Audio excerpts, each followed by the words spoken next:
وَوَهَبْنَا لَهُ إِسْحَاقَ وَيَعْقُوبَ كُلًّا هَدَيْنَا وَنُوحًا هَدَيْنَا مِن قَبْلُ وَمِن ذُرِّيَّتِهِ دَاوُودَ وَسُلَيْمَانَ وَأَيُّوبَ وَيُوسُفَ وَمُوسَى وَهَارُونَ وَكَذَلِكَ نَجْزِي الْمُحْسِنِينَ وَزَكَرِيَّا وَيَحْيَى وَعِيسَى وَإِلْيَاسَ كُلٌّ مِّنَ الصَّالِحِينَ وَإِسْمَاعِيلَ وَالْيَسَعَ وَيُونُسَ وَلُوطًا وَكُلًّا فَضَّلْنَا عَلَى الْعَالَمِينَ।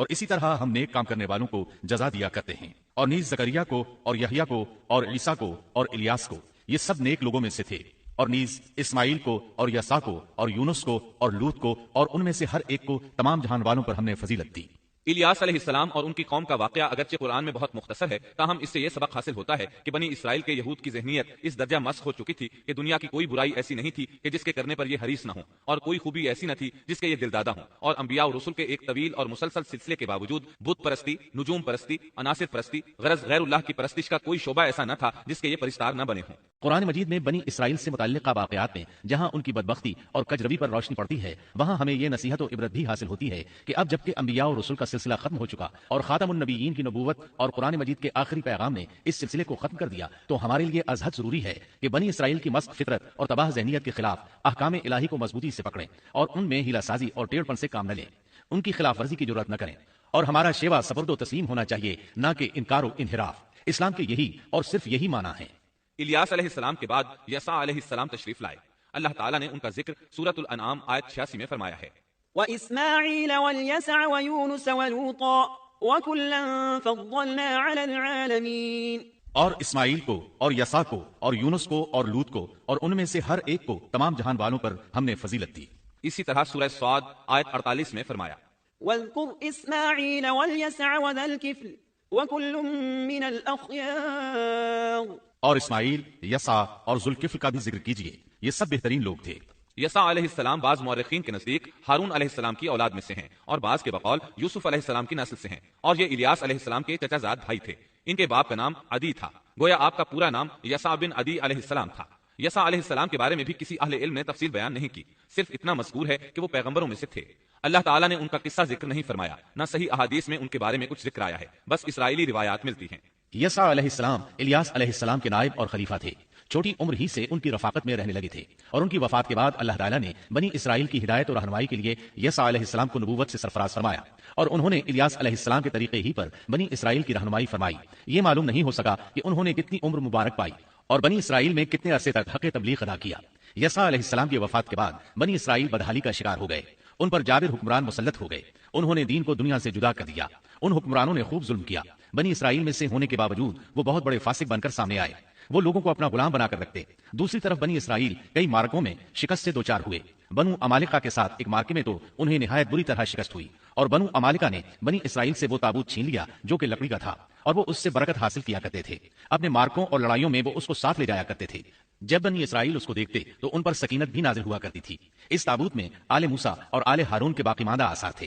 کہا جاتا ہے کہ اسی میں موسیٰ علیہ السلام کے صحیفے اور تورات کی تختیاں تھیں۔ موسیٰ علیہ السلام کا عصا بھی تھا، آپ کے کپڑے بھی محفوظ تھے۔ اسی طرح ہارون علیہ السلام کی کچھ نشانیاں بھی تھیں، بلکہ ایک روایت میں تو یہ بھی ہے کہ اس میں آسمان سے نازل ہونے والا من و سلوہ کا مرتبان بھی تھا جو وہ وادی تیہ میں کھاتے رہے تھے۔ بہرحال یہ صندوق اس مارکے میں ان کے ہاتھوں سے نکل گیا، اس پر بنو عمالقہ نے قبضہ کر لیا۔ اس طرح بنی اسرائیل کا افتراق اور انتشار بڑھتا چلا گیا، یہاں تک کہ بادشاہوں پر بھی اس کے اثرات پڑے اور یہ صندوق انہیں بھی نہ مل سکا، یہاں تک کہ اللہ کے ایک معزز پیغمبر شمویل علیہ السلام ظہور پذیر ہوئے۔ انہیں شمعون بھی کہا جاتا ہے، عربی زبان میں اس کے مترادف لفظ اسماعیل بنتا ہے، اور ان کا نام شمویل اس وقت عربی زبانوں کی کتابوں میں عام ہو چکا ہے۔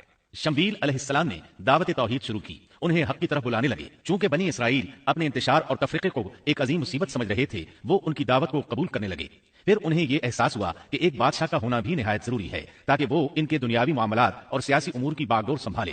چنانچہ اکٹھے ہو کر شمویل علیہ السلام کے پاس آئے، کہنے لگے ہم میں سے ایک شخص کو منتخب کر دیجئے جو ہم پر حکومت کرے، اور ظالموں سے بدلہ لینے کے لیے جب لڑائی ہو تو وہ ہماری قیادت کرے۔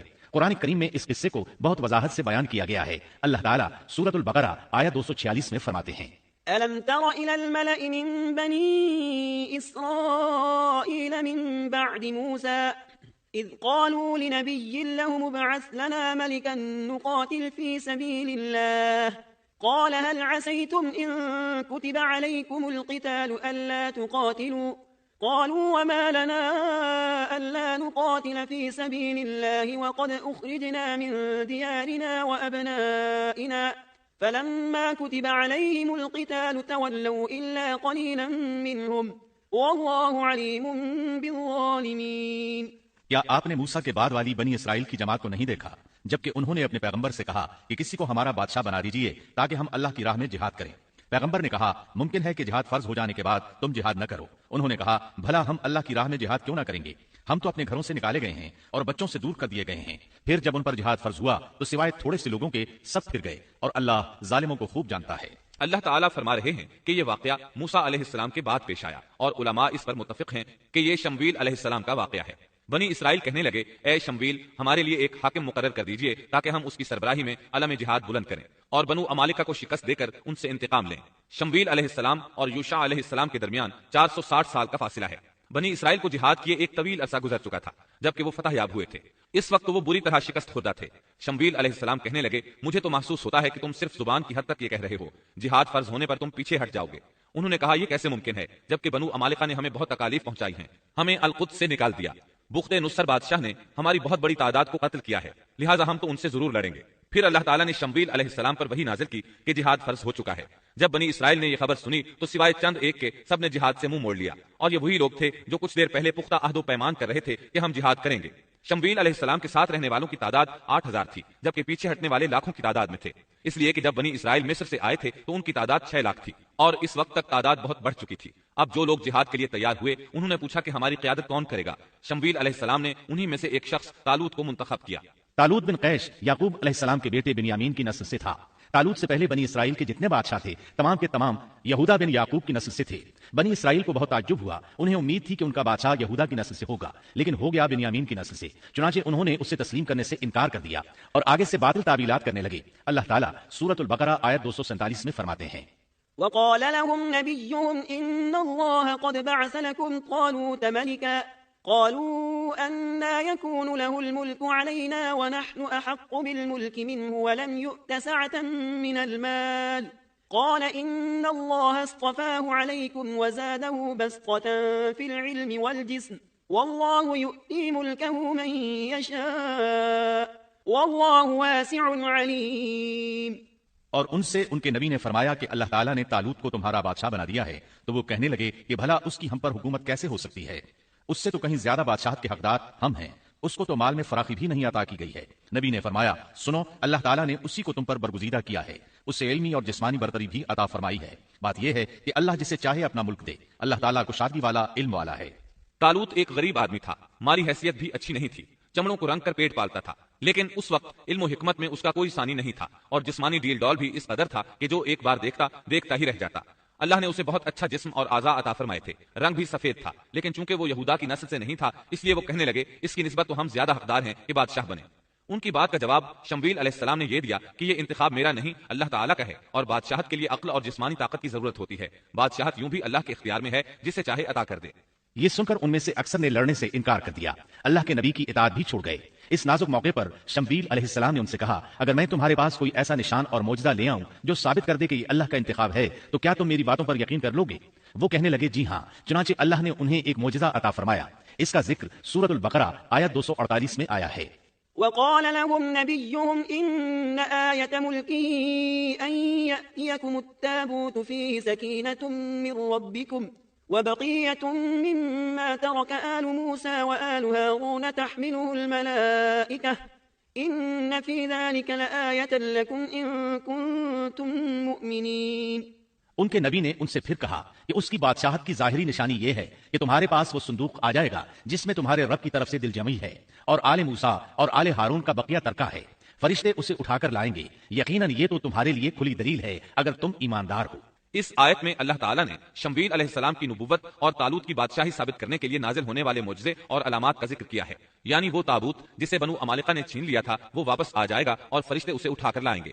چنانچہ لوگوں کے دیکھتے ہی دیکھتے اللہ کے فرشتوں نے اس تابوت کو لا کر طالوت کے سامنے پیش کر دیا. یہ معجزہ دیکھ کر وہ مطیع ہو گئے. اب طالوت ان لشکروں کو لے کر دشمن کی طرف بڑھے. اللہ تعالیٰ سورۃ البقرہ آیت 249 میں فرماتے ہیں فلما فصل طالوت بالجنود قال إن الله مبتليكم بنهر فمن شرب منه فليس مني ومن لم يطعمه فإنه مني إلا من اغترف غرفة بيده فشربوا منه إلا قليلا منهم.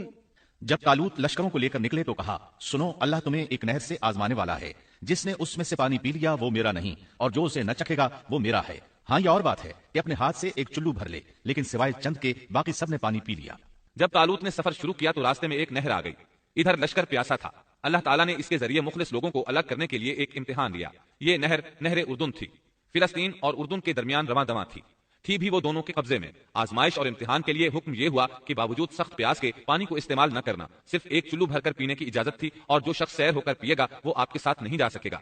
جب وہ گزرنے لگے تو چند ایک نے ایک چلو پانی لیا، باقی سب نے زیادہ پانی پی لیا اور اس آزمائش میں ناکام ہو گئے۔ کامیاب ہونے والوں کی تعداد صرف اور صرف 313 تھی۔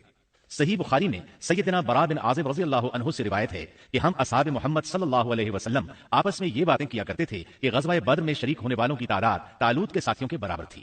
اللہ تعالیٰ سورۃ البقرہ آیت 249 میں فرماتے ہیں، فلما جاوزه هو والذين آمنوا معه قالوا لا طاقة لنا اليوم بجالوت وجنوده قال الذين يظنون أنهم ملاقو الله كم من فئة قليلة غلبت فئة كثيرة بإذن الله والله مع الصابرين۔ طالوت مومنوں کے ساتھ جب نہر سے گزر گئے تو وہ لوگ کہنے لگے، آج تو ہم میں طاقت نہیں کہ جالوت اور اس کے لشکروں سے لڑیں، لیکن اللہ سے ملاقات پر یقین رکھنے والوں نے کہا، بسا اوقات تھوڑی سی جماعتیں بڑی اور بہت سی جماعتوں پر اللہ کے حکم سے غلبہ پا لیتی ہیں، اور اللہ تعالیٰ صبر کرنے والوں کے ساتھ ہے۔ جالوت کا لشکر بہت بڑا تھا، جبکہ طالوت کے ساتھ صرف 313 آدمی تھے۔ یہ صورتحال دیکھ کر بنی اسرائیل گھبرا گئے، بولے ہم تو تعداد میں بہت تھوڑے اور نہایت کمزور ہیں، کس طرح ان سے جہاد کر سکتے ہیں؟ لیکن ان میں سے کچھ لوگ نہایت پارسا اور اللہ پر یقین رکھنے والے تھے۔ یہ اور شمویل علیہ السلام دوسروں کا حوصلہ بڑھانے لگے، آخر وہ لڑائی پر تیار ہو گئے، مقابلہ ہوا۔ ولما برزوا لجالوت وجنوده قالوا ربنا أفرغ علينا صبرا وثبت أقدامنا وانصرنا على القوم الكافرين۔ اور جب ان کا جالوت سے اور اس کے لشکر سے مقابلہ ہوا تو انہوں نے دعا مانگی کہ اے پروردگار ہمیں صبر دے، ثابت قدمی دے اور کفار کے مقابلے میں ہماری مدد فرما۔ مقابلہ شروع ہوا، جالوت اپنے لشکر سے نکلا اور مقابلے کے لیے للکارا۔ یہ بہت طاقتور تھا، اس کا پورا بدن اسلحے سے لیس تھا۔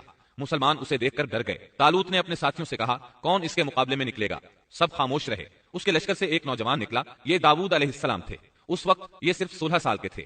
یہ رسی میں پتھر باندھ کر اس کو گھما کر پھینکنے کے ماہر تھے۔ نشانہ زبردست تھا، پتھر بہت تیزی سے جاتا تھا، اس کی ضرب بہت شدید ہوتی تھی۔ جالوت نے انہیں دیکھ کر مذاق اڑایا۔ اس نے کہا، نوجوان تم ابھی بچے ہو، واپس جاؤ، میرے مقابلے میں کسی بڑے کو بھیجو۔ داؤد علیہ السلام نے اپنی رسی کو گھمایا، اس میں بندھے ہوئے 3 پتھر خاص انداز سے پھینک دیے۔ تینوں گولی کی رفتار سے آئے اور اس کے ماتھے پر لگے۔ جالوت کا سر پاش ہو گیا اور وہ مر گیا۔ اس کے مرتے ہی جالوت کے لشکر میں خوف ہراس پھیل گیا۔ طالوت نے اپنے 313 مجاہدوں کے ساتھ ان پر حملہ کر دیا۔ ان میں کھلبلی مچ گئی، سنبھل نہ سکے، پیٹ پھیر کر بھاگے۔ فهزموهم بإذن الله وقتل داود جالوت۔ بس اللہ تعالیٰ کے حکم سے انہوں نے جالوتیوں کو شکست دے دی اور داؤد کے ہاتھوں جالوت قتل ہو گیا۔ یوں اللہ تعالیٰ نے بنی اسرائیل کو دوبارہ غلبہ عطا فرمایا۔ فتح کے بعد طالوت نے داؤد علیہ السلام کو اپنا داماد بنا لیا۔ اس طرح داؤد علیہ السلام طالوت کے بعد بادشاہ بنے۔ اللہ تعالیٰ سورۃ البقرہ آیت 251 میں فرماتے ہیں، وآتاه الله الملك والحكمة وعلمه مما يشاء۔ اور اللہ تعالیٰ نے اسے بادشاہت اور حکمت عطا فرمائی اور جتنا کچھ چاہا علم بھی عطا فرمایا۔ اس طرح اللہ تعالیٰ نے داؤد علیہ السلام کو بنی اسرائیل کا بادشاہ بنا دیا۔ بادشاہت اور نبوت ان کے پاس جمع ہو گئی، اور ایسا طویل عرصے کے بعد ہوا تھا۔ داؤد علیہ السلام کا سلسلہ نسب یہودا بن یعقوب سے جا ملتا ہے۔ آپ چھوٹے قد کے تھے، آنکھیں نیلی، بال ہلکے اور دل کے صاف شفاف تھے۔ آپ بنی اسرائیل پر حکومت کرنے لگے۔ اللہ تعالیٰ نے ان کی حکومت کو مضبوط کر دیا اور یوں بنی اسرائیل ایک بار پھر یکجا ہو گئے۔ اللہ تعالیٰ نے آپ پر بہت سے معجزات ظاہر فرمائے۔ آپ پر ایک کتاب بھی نازل ہوئی جسے زبور کے نام سے جانا جاتا ہے۔ اللہ تعالیٰ سورۃ النساء آیت 163 میں فرماتے ہیں، وآتینا داود زبورا۔ ہم نے داؤد کو زبور عطا فرمائی۔ آپ تمام انسانوں سے زیادہ خوبصورت آواز والے تھے۔ صحیح بخاری کی ایک حدیث میں ہے کہ ایک مرتبہ رسول اللہ صلی اللہ علیہ وسلم نے ابو موسیٰ اشعری رضی اللہ عنہ کو قرآن مجید کی تلاوت کرتے سنا۔ ان کی آواز بہت خوبصورت تھی۔ آپ ان کی قرات توجہ سے سننے لگے، پھر آپ نے فرمایا، یا ابا موسیٰ لقد اوتیت مزمارا من مزامیر آل داود۔ اے ابو موسیٰ، تجھے داؤد علیہ السلام جیسی بہترین آواز عطا کی گئی ہے۔ اللہ تعالیٰ نے آپ کی آواز کو بھی ایک معجزہ بنا دیا، اور وہ ایسے کہ جب داؤد علیہ السلام زبور کی تلاوت کرتے تو پہاڑ اس کو سن کر آپ کے ساتھ تسبیح شروع کر دیتے، اور جب پرندے یہ آواز سنتے تو ان کے پاس آ کر اپنی گردنیں جھکا کر بیٹھ جاتے اور تسبیح میں ان کے ساتھ شامل ہو جاتے، اپنی جگہ سے حرکت بھی نہ کرتے۔ اللہ تعالیٰ سورہ سبا آیت 10 میں فرماتے ہیں، یا جبال اوبی معه والطیر۔ اے پہاڑوں، اس کے ساتھ رغبت سے تسبیح پڑھا کرو، اور پرندوں کو بھی یہی حکم ہے۔ خود داؤد علیہ السلام کے بارے میں اللہ تعالیٰ کا فرمان ہے، واذكر عبدنا داود ذا الأيد إنه أواب۔ اور ہمارے بندے داؤد کو یاد کریں جو بڑی قوت والا تھا، یقیناً وہ بہت رجوع کرنے والا تھا۔ اسی طرح اللہ تعالیٰ سورۃ الانبیاء آیت 79 میں فرماتے ہیں، وسخرنا مع داود الجبال يسبحن والطير وكنا فاعلين. اور ہم نے پہاڑ کو داؤد کے تابع کر دیا جو تسبیح کرتے تھے، اور پرندوں کو بھی، اور ہم ہی یہ سب کچھ کرنے والے تھے. اسی طرح سورہ سعد آیت 18 اور 19 میں اللہ تعالیٰ فرماتے ہیں إنا سخرنا الجبال معه يسبحن بالعشي والإشراق والطير محشورة كل له أواب. یقیناً ہم نے پہاڑوں کو اس کے تابع کر رکھا تھا کہ اس کے ساتھ شام کو اور صبح کو تسبیح خوانی کریں، اور پرندے بھی سب کے سب ان کے تابع رہتے تھے. یہ داؤد علیہ السلام کے معجزات تھے. اللہ تعالیٰ نے اور بھی کئی معجزات سے انہیں نوازا تھا. اللہ نے آپ کے لیے لوہے کو نرم فرما دیا تھا. آپ لوہے سے اس طرح چیزیں بنا لیتے تھے جس طرح لوگ گارے اور مٹی سے بنا لیتے ہیں. آپ لوہے سے زرہیں بناتے تھے. نوح علیہ السلام سے پہلے بھی زرہیں ہوتی تھیں، لیکن وہ تختیوں کی مانند ہوتی تھیں. ان کو سینے اور کمر کی طرف لٹکا لیا جاتا تھا، لیکن ان کا بوجھ بہت ہوتا تھا. آپ نے لوہے کی کڑیاں اور دائرے بنا کر ان کو خاص انداز میں جوڑ جوڑ کر زرہیں تیار کی. یہ بہت ہلکا لباس تھا اور پورے جسم کو دشمن کے وار سے محفوظ رکھتا تھا. اللہ تعالیٰ سورہ سبا آیت 10 اور 11 میں فرماتے ہیں وَأَلَنَّا لَهُ الْحَدِيدَ أَنِ اعْمَلْ سَابِغَاتٍ وَقَدِّرْ فِي السَّرْدِ وَاعْمَلُوا صَالِحًا إِنِّي بِمَا تَعْمَلُونَ بَصِيرٌ. اور ہم نے اس کے لیے لوہا نرم کر دیا کہ تو پوری زرہیں بنا اور جوڑوں میں اندازہ رکھ، تم سب نیک کام کیا کرو، یقین مانو کہ میں تمہارے اعمال دیکھ رہا ہوں. ان آیات میں اللہ تعالیٰ فرماتے ہیں کہ داؤد علیہ السلام کو ہم نے حکم دیا کہ زرہیں لوگوں کے لیے نہایت موزوں ہونی چاہیے.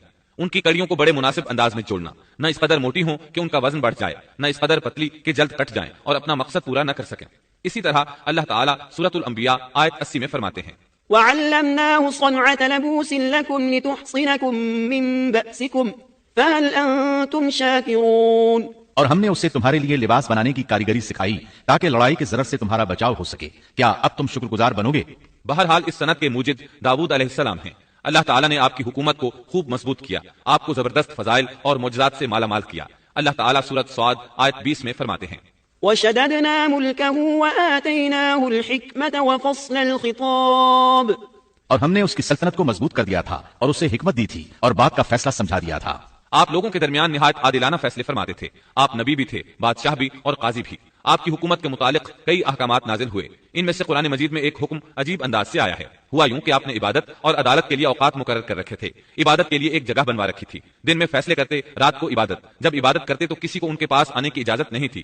ایک روز ایسا ہوا کہ 2 آدمی بغیر اجازت اندر آ گئے. دروازہ بند تھا لیکن وہ دیوار پھاند کر اندر آ گئے. آپ ڈر گئے کہ کہیں حملہ آور نہ ہو. اللہ تعالیٰ سورۃ سعد آیت 21 اور 22 میں فرماتے ہیں وَهَلْ أَتَاكَ نَبَأُ الْخَصْمِ إِذْ تَسَوَّرُوا الْمِحْرَابَ إِذْ دَخَلُوا عَلَى دَاوُودَ فَفَزِعَ مِنْهُمْ قَالُوا لَا تَخَفْ خَصْمَانِ بَغَى بَعْضُنَا عَلَى بَعْضٍ فَاحْكُم بَيْنَنَا بِالْحَقِّ وَلَا تُشْطِطْ وَاهْدِنَا إِلَى سَوَاءِ الصِّرَاطِ. اور کیا تجھے جھگڑا کرنے والوں کی بھی خبر ملی جبکہ وہ دیوار پھاند کر محراب میں آ گئے؟ جب یہ داؤد کے پاس پہنچے تو وہ ان سے ڈر گئے. وہ کہنے لگے خوف نہ کیجیے، ہم مقدمہ کے 2 فریق ہیں، ہم میں سے ایک نے دوسرے پر زیادتی کی ہے، لہٰذا آپ ہمارے درمیان حق کے ساتھ فیصلہ کر دیجئے اور ناانصافی نہ کیجیے اور ہمیں سیدھی راہ بتا دیجیے. داؤد علیہ السلام نے فرمایا بتاؤ تمہارا کیا مسئلہ ہے. ان میں سے ایک نے کہا إن هذا أخي له 99 نعجة ولي نعجة واحدة فقال أكفلنيها وعزني في الخطاب. یہ میرا بھائی ہے، اس کے پاس 99 دمبیاں ہیں اور میرے پاس ایک ہی دمبی ہے، لیکن یہ مجھ سے کہہ رہا ہے کہ اپنی یہ ایک بھی مجھے دے دے اور مجھ پر بات میں بڑی سختی برتتا ہے. اس آیت کی تفسیر میں ہے کہ ایک دمبی والے بھائی نے کہا یہ میرا بھائی بہت چالاک ہے، برے طریقے سے بات کرتا ہے. کہتا ہے کہ میری دمبیاں چرنے جاتی ہیں تو اس اپنی ایک دمبی کو بھی ان کے ساتھ بھیج دیا کرو. جب میری دمبی اس کی دمبیوں کے ساتھ آنے جانے لگ گئی تو اب یہ کہتا ہے کہ یہ بھی میری ہے، اب میں خالی ہاتھ ہوں. اس طرح میں اس کے ظلم کا نشانہ بن چکا ہوں. داؤد علیہ السلام نے فوراً کہا قال لقد ظلمك بسؤال نعجتك إلى نعاجه وَإِنَّ كَثِيرًا مِنَ الْخُلَطَاءِ لَيَبْغِي بَعْضُهُمْ عَلَى بَعْضٍ إِلَّا الَّذِينَ آمَنُوا وَعَمِلُوا الصَّالِحَاتِ وَقَلِيلٌ مَا هُمْ. اس کا اپنی دمبیوں کے ساتھ تیری ایک دمبی ملا لینے کا سوال واقعی تیرے اوپر ایک ظلم ہے، اور اکثر حصے دار اور شریک ایسے ہی ہوتے ہیں کہ ایک دوسرے پر ظلم کرتے ہیں سوائے ان لوگوں کے جو ایمان لائے اور جنہوں نے نیک عمل کیے، اور ایسے لوگ بہت ہی کم ہیں. داؤد علیہ السلام نے دوسرے بھائی کی بات سنے بغیر ہی اسے ظالم ٹھہرا دیا. آپ کا فیصلہ سنتے ہی دوسرا بول اٹھا آپ نے میری بات تو سنی ہی نہیں اور فیصلہ دے دیا، پہلے آپ میری بات تو سنتے. داؤد علیہ السلام فوراً بھانپ گئے کہ ان سے غلطی ہوئی ہے اور سمجھ گئے کہ یہ اللہ تعالیٰ کی طرف سے آزمائش ہے. آپ نے فوراً توبہ کی، اللہ کی طرف رجوع کیا اور استغفار کرنے لگے. وظن داود أنما فتناه فاستغفر ربه وخر راكعا وأناب فغفرنا له ذلك وَإِنَّ لَهُ عِندَنَا لَزُلْفَى وَحُسْنَ مَآبٍ۔ اور داؤد سمجھ گئے کہ ہم نے انہیں آزمایا ہے، پھر تو اپنے رب سے استغفار کرنے لگے اور عاجزی کرتے ہوئے سجدے میں گر پڑے اور پوری طرح رجوع کیا، بس ہم نے بھی ان کا وہ قصور معاف کر دیا، یقیناً وہ ہمارے نزدیک بڑے مرتبے والے اور بہت اچھے ٹھکانے والے ہیں۔ اس کے بعد اللہ تعالیٰ سورۃ صاد آیت 26 میں فرماتے ہیں، يا داود إنا جعلناك خليفة في الأرض فاحكم بين الناس بالحق ولا تتبع الهوى فيضلك عن سبيل الله إن الذين يضلون عن سبيل الله لهم عذاب شديد بما نسوا يوم الحساب۔ اے داود، ہم نے تمہیں زمین میں خلیفہ بنا دیا، تم لوگوں کے درمیان حق کے ساتھ فیصلہ کیا کرو اور اپنی نفسانی خواہش کی پیروی نہ کرو، ورنہ وہ تمہیں اللہ کی راہ سے بھٹکا دے گی۔ یقیناً جو لوگ اللہ کی راہ سے بھٹک جاتے ہیں ان کے لیے سخت عذاب ہے، اس لیے کہ انہوں نے حساب کے دن کو بھلا دیا ہے۔ اس طرح داؤد علیہ السلام اللہ تعالیٰ کے اس فرمان کے مطابق فیصلے کرنے لگے۔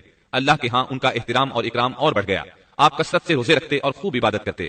آپ اس وقت تمام انسانوں سے بڑھ کر اللہ کی عبادت کرنے والے تھے۔ امام بخاری نے ایک حدیث نقل کی ہے جس کے الفاظ کچھ اس طرح ہیں، احب الصلاة الى الله صلاة داود واحب الصيام الى الله صيام داود وكان ينام نصف الليل ويقوم ثلثه وينام سدسه وكان يصوم يوما ويفطر يوما ولا يفر اذا لاقى۔ اللہ تعالیٰ کے نزدیک سب سے محبوب نماز داؤد علیہ السلام کی نماز ہے، اور اللہ تعالیٰ کی طرف سب سے محبوب روزہ داؤد علیہ السلام کا روزہ ہے۔ وہ رات کا آدھا حصہ نیند فرماتے، اس کے بعد تہائی رات قیام کرتے اور رات کے چھٹے حصے میں سو جاتے تھے۔ ایک دن روزہ رکھتے اور ایک دن روزہ چھوڑ دیتے تھے۔ لڑائی میں جب دشمن سے مقابلہ ہوتا تو بھاگتے نہیں تھے۔ اس حدیث میں نفل نماز یعنی نماز تہجد اور نفلی روزے کا ذکر ہوا ہے۔ بہرحال یہ وہ صفات ہیں جو داؤد علیہ السلام کے بارے میں حدیث رسول میں آئی ہیں۔ اللہ تعالیٰ نے سورہ سبا آیت 13 میں ان کی تعریف کرتے ہوئے ان کی آل کو اللہ کا شکر ادا کرنے کا حکم دیا۔ اعملوا آل داود شکرا، اے آل داود اس انعام کے شکریہ میں نیک عمل کرو۔ داؤد علیہ السلام کی ایک صفت یہ تھی کہ آپ بہت شکر گزار تھے، اور ایسے لوگ کم ہی ہوتے ہیں، جیسا کہ سورہ سبا آیت 13 میں اللہ تعالیٰ فرماتے ہیں، وقلیل من عبادی الشکور، اور میرے بندوں میں سے شکر گزار بندے کم ہی ہوتے ہیں۔ داؤد علیہ السلام میں جیسے دیگر بہت سی خوبیاں تھیں، وہاں ایک بہت عظیم خوبی یہ بھی تھی کہ وہ ایک بادشاہ ہونے کے باوجود ایک درہم بھی سلطنت کے بیت المال سے نہیں لیتے تھے۔ اپنا اور اپنے اہل و عیال کا بوجھ خود اٹھاتے تھے اور اپنی محنت اور ہاتھ کی کمائی سے حلال روزی حاصل کر کے اپنے اہل و عیال کو کھلاتے تھے۔ داؤد علیہ السلام کی اس عظیم صفت کو نبی کریم صلی اللہ علیہ وسلم نے یوں بیان کیا ہے، صحیح بخاری میں ہے، ما اکل طعاما قط خیرا من ان یأکل من عمل یده وان نبی اللہ داود علیہ السلام کان یأکل من عمل یده۔ کسی انسان نے اس شخص سے بہتر روزی نہیں کھائی جو خود اپنے ہاتھ سے کما کر کھاتا ہے۔ اللہ کے نبی داؤد علیہ السلام بھی اپنے ہاتھ سے کام کر کے روزی کھایا کرتے تھے۔ بعض مفسرین بیان کرتے ہیں کہ داؤد علیہ السلام دعا مانگا کرتے تھے کہ اے میرے اللہ، کوئی ایسی صورت پیدا کر دے کہ میرے لیے ہاتھ کی کمائی آسان ہو جائے، کیونکہ میں بیت المال پر اپنا بوجھ نہیں ڈالنا چاہتا۔ تو اللہ تعالیٰ نے آپ کی اس خواہش کو اس فضیلت کے ساتھ قبول فرمایا کہ ان کے ہاتھ میں لوہے کو موم کی طرح نرم کر دیا، جس سے وہ زرہیں بناتے اور انہیں فروخت کر کے اپنے اہل و عیال کی کفالت کرتے۔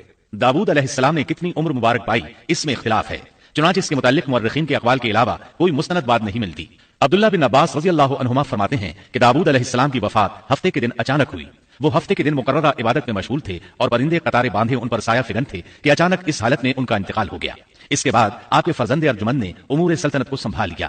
یہ سلیمان علیہ السلام تھے۔ اللہ تعالیٰ نے آپ کو بہت سی خوبیاں اور معجزات عطا فرمائے۔ سورۃ النمل آیت 16 میں ہے، وورث سليمان داود وقال يا أيها الناس علمنا منطق الطير وأوتينا من كل شيء إن هذا لهو الفضل المبين۔ اور داؤد کے وارث سلیمان ہوئے، کہنے لگے لوگوں، ہمیں پرندوں کی بولی سکھلائی گئی ہے اور ہم سب کچھ دیے گئے ہیں، بے شک یہ بالکل کھلا ہوا فضل الہی ہے۔ یہاں وراثت سے مراد مال نہیں بلکہ بادشاہت اور نبوت مراد ہے۔ اللہ تعالیٰ نے انہیں ایسا بادشاہ بنایا کہ ساری دنیا میں ان جیسا کوئی نہیں ہوا۔ آپ سے بڑھ کر بادشاہت بھی کسی کی نہ ہو سکی، کیونکہ خود سلیمان علیہ السلام نے یہ دعا کی تھی کہ الہی مجھے ایسی سلطنت عطا فرما کہ جو میرے بعد اور کسی کے شایان شان نہ ہو۔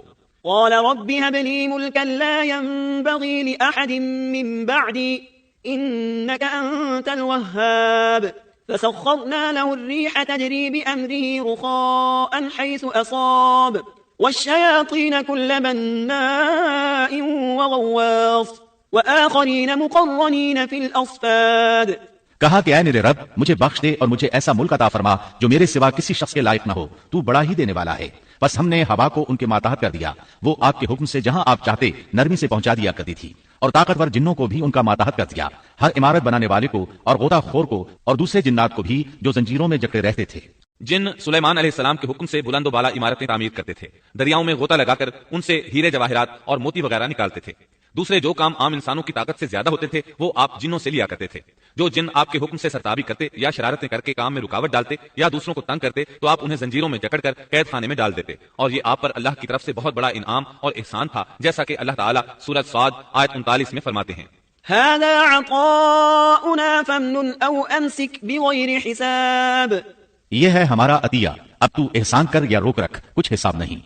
اللہ تعالیٰ نے سلیمان علیہ السلام کو ان پر قبضہ اور اختیار دے دیا اور فرمایا اب آپ کی مرضی، آپ انہیں سزا دیں یا درگزر کریں، کسی کو کچھ دیں یا روک لیں، آپ کے لیے سب کچھ جائز ہے۔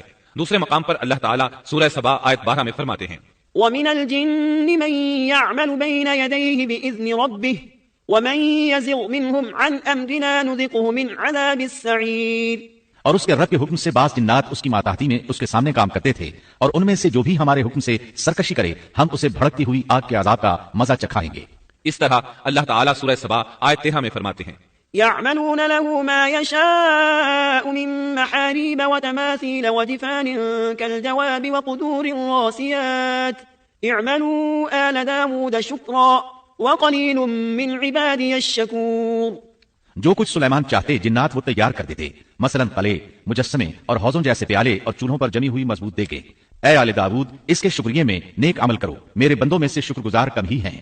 یعنی جنات سلیمان علیہ السلام کے حکم کے مطابق بڑے بڑے محل، مساجد، قلعے، مختلف مساجد کے ماڈل یا سینریوں کے ماڈل، بڑے بڑے تھال اور اتنی بڑی دیگیں بناتے تھے جو بوجھل اور نقل و حمل کے قابل نہ ہونے کی وجہ سے کسی خاص مقام پر نصب کر دی جاتی تھی، اور یہ آپ پر اللہ تعالیٰ کا عظیم احسان تھا۔ اس کے علاوہ دیگر معجزات سے بھی اللہ تعالیٰ نے آپ کو سرفراز فرمایا تھا، جیسا کہ سورۃ الانبیاء آیت 82 میں اللہ تعالیٰ فرماتے ہیں، ومن الشياطين من يغوصون له ويعملون عملا دون ذلك وكنا لهم حافظين۔ اسی طرح بہت سے شیاطین بھی ہم نے اس کے تابع کیے تھے جو اس کے فرمان سے غوطہ لگاتے تھے، اور اس کے سوا بھی بہت سے کام کرتے تھے، ان کے نگہبان ہم ہی تھے۔ یہ تمام اقتدار اللہ تعالیٰ نے آپ کو عطا کیا تھا۔ آپ کے معجزات میں سے ایک معجزہ یہ بھی تھا کہ ہوا آپ کے لیے مسخر یعنی مطیع و فرما بردار تھی۔ اللہ تعالیٰ سورہ صاد آیت 36 میں فرماتے ہیں، فسخرنا له الريح تجري بأمره رخاء حيث أصاب۔ بس ہم نے ہوا کو ان کے ماتحت کر دیا، وہ آپ کے حکم سے جہاں آپ چاہتے نرمی سے پہنچا دیا کرتی تھی۔ اللہ تعالیٰ سورۃ الانبیاء آیت 81 میں فرماتے ہیں، ولسليمان الريح عاصفة تجري بأمره إلى الأرض التي باركنا فيها وكنا بكل شيء عالمين۔ اور ہم نے تیز و تند ہوا کو سلیمان کے تابع کر دیا جو اس کے فرمان کے مطابق اس زمین کی طرف چلتی تھی جہاں ہم نے برکت دے رکھی ہے، اور ہم ہر چیز کا علم رکھنے والے ہیں۔ اسی طرح اللہ تعالیٰ سورہ سبا آیت 12 میں فرماتے ہیں، ولسليمان الريح غدوها شهر ورواحها شهر۔ اور ہم نے سلیمان کے لیے ہوا کو مسخر کر دیا کہ صبح کی منزل اس کی مہینہ بھر کی ہوتی تھی اور شام کی منزل بھی مہینہ بھر کی ہوتی تھی۔ دیگر معجزات کی طرح اللہ تعالیٰ نے سلیمان علیہ السلام کو یہ معجزہ بھی عطا فرمایا کہ تیز و تند ہوا کو ان کا تابع فرمان بنا دیا۔ آپ اس ہوا کو جس طرح کا حکم دیتے وہ حکم کی تعمیل کرتی، اور اس طرح آپ ایک ماہ کا سفر چند گھنٹوں میں طے کر لیا کرتے تھے۔ داؤد علیہ السلام کو تو اللہ تعالیٰ نے لوہے کی ڈھلائی کا کام سکھایا تھا، جبکہ سلیمان علیہ السلام کو لوہے کی ڈھلائی کے علاوہ تانبے کی ڈھلائی کا فن بھی سکھایا۔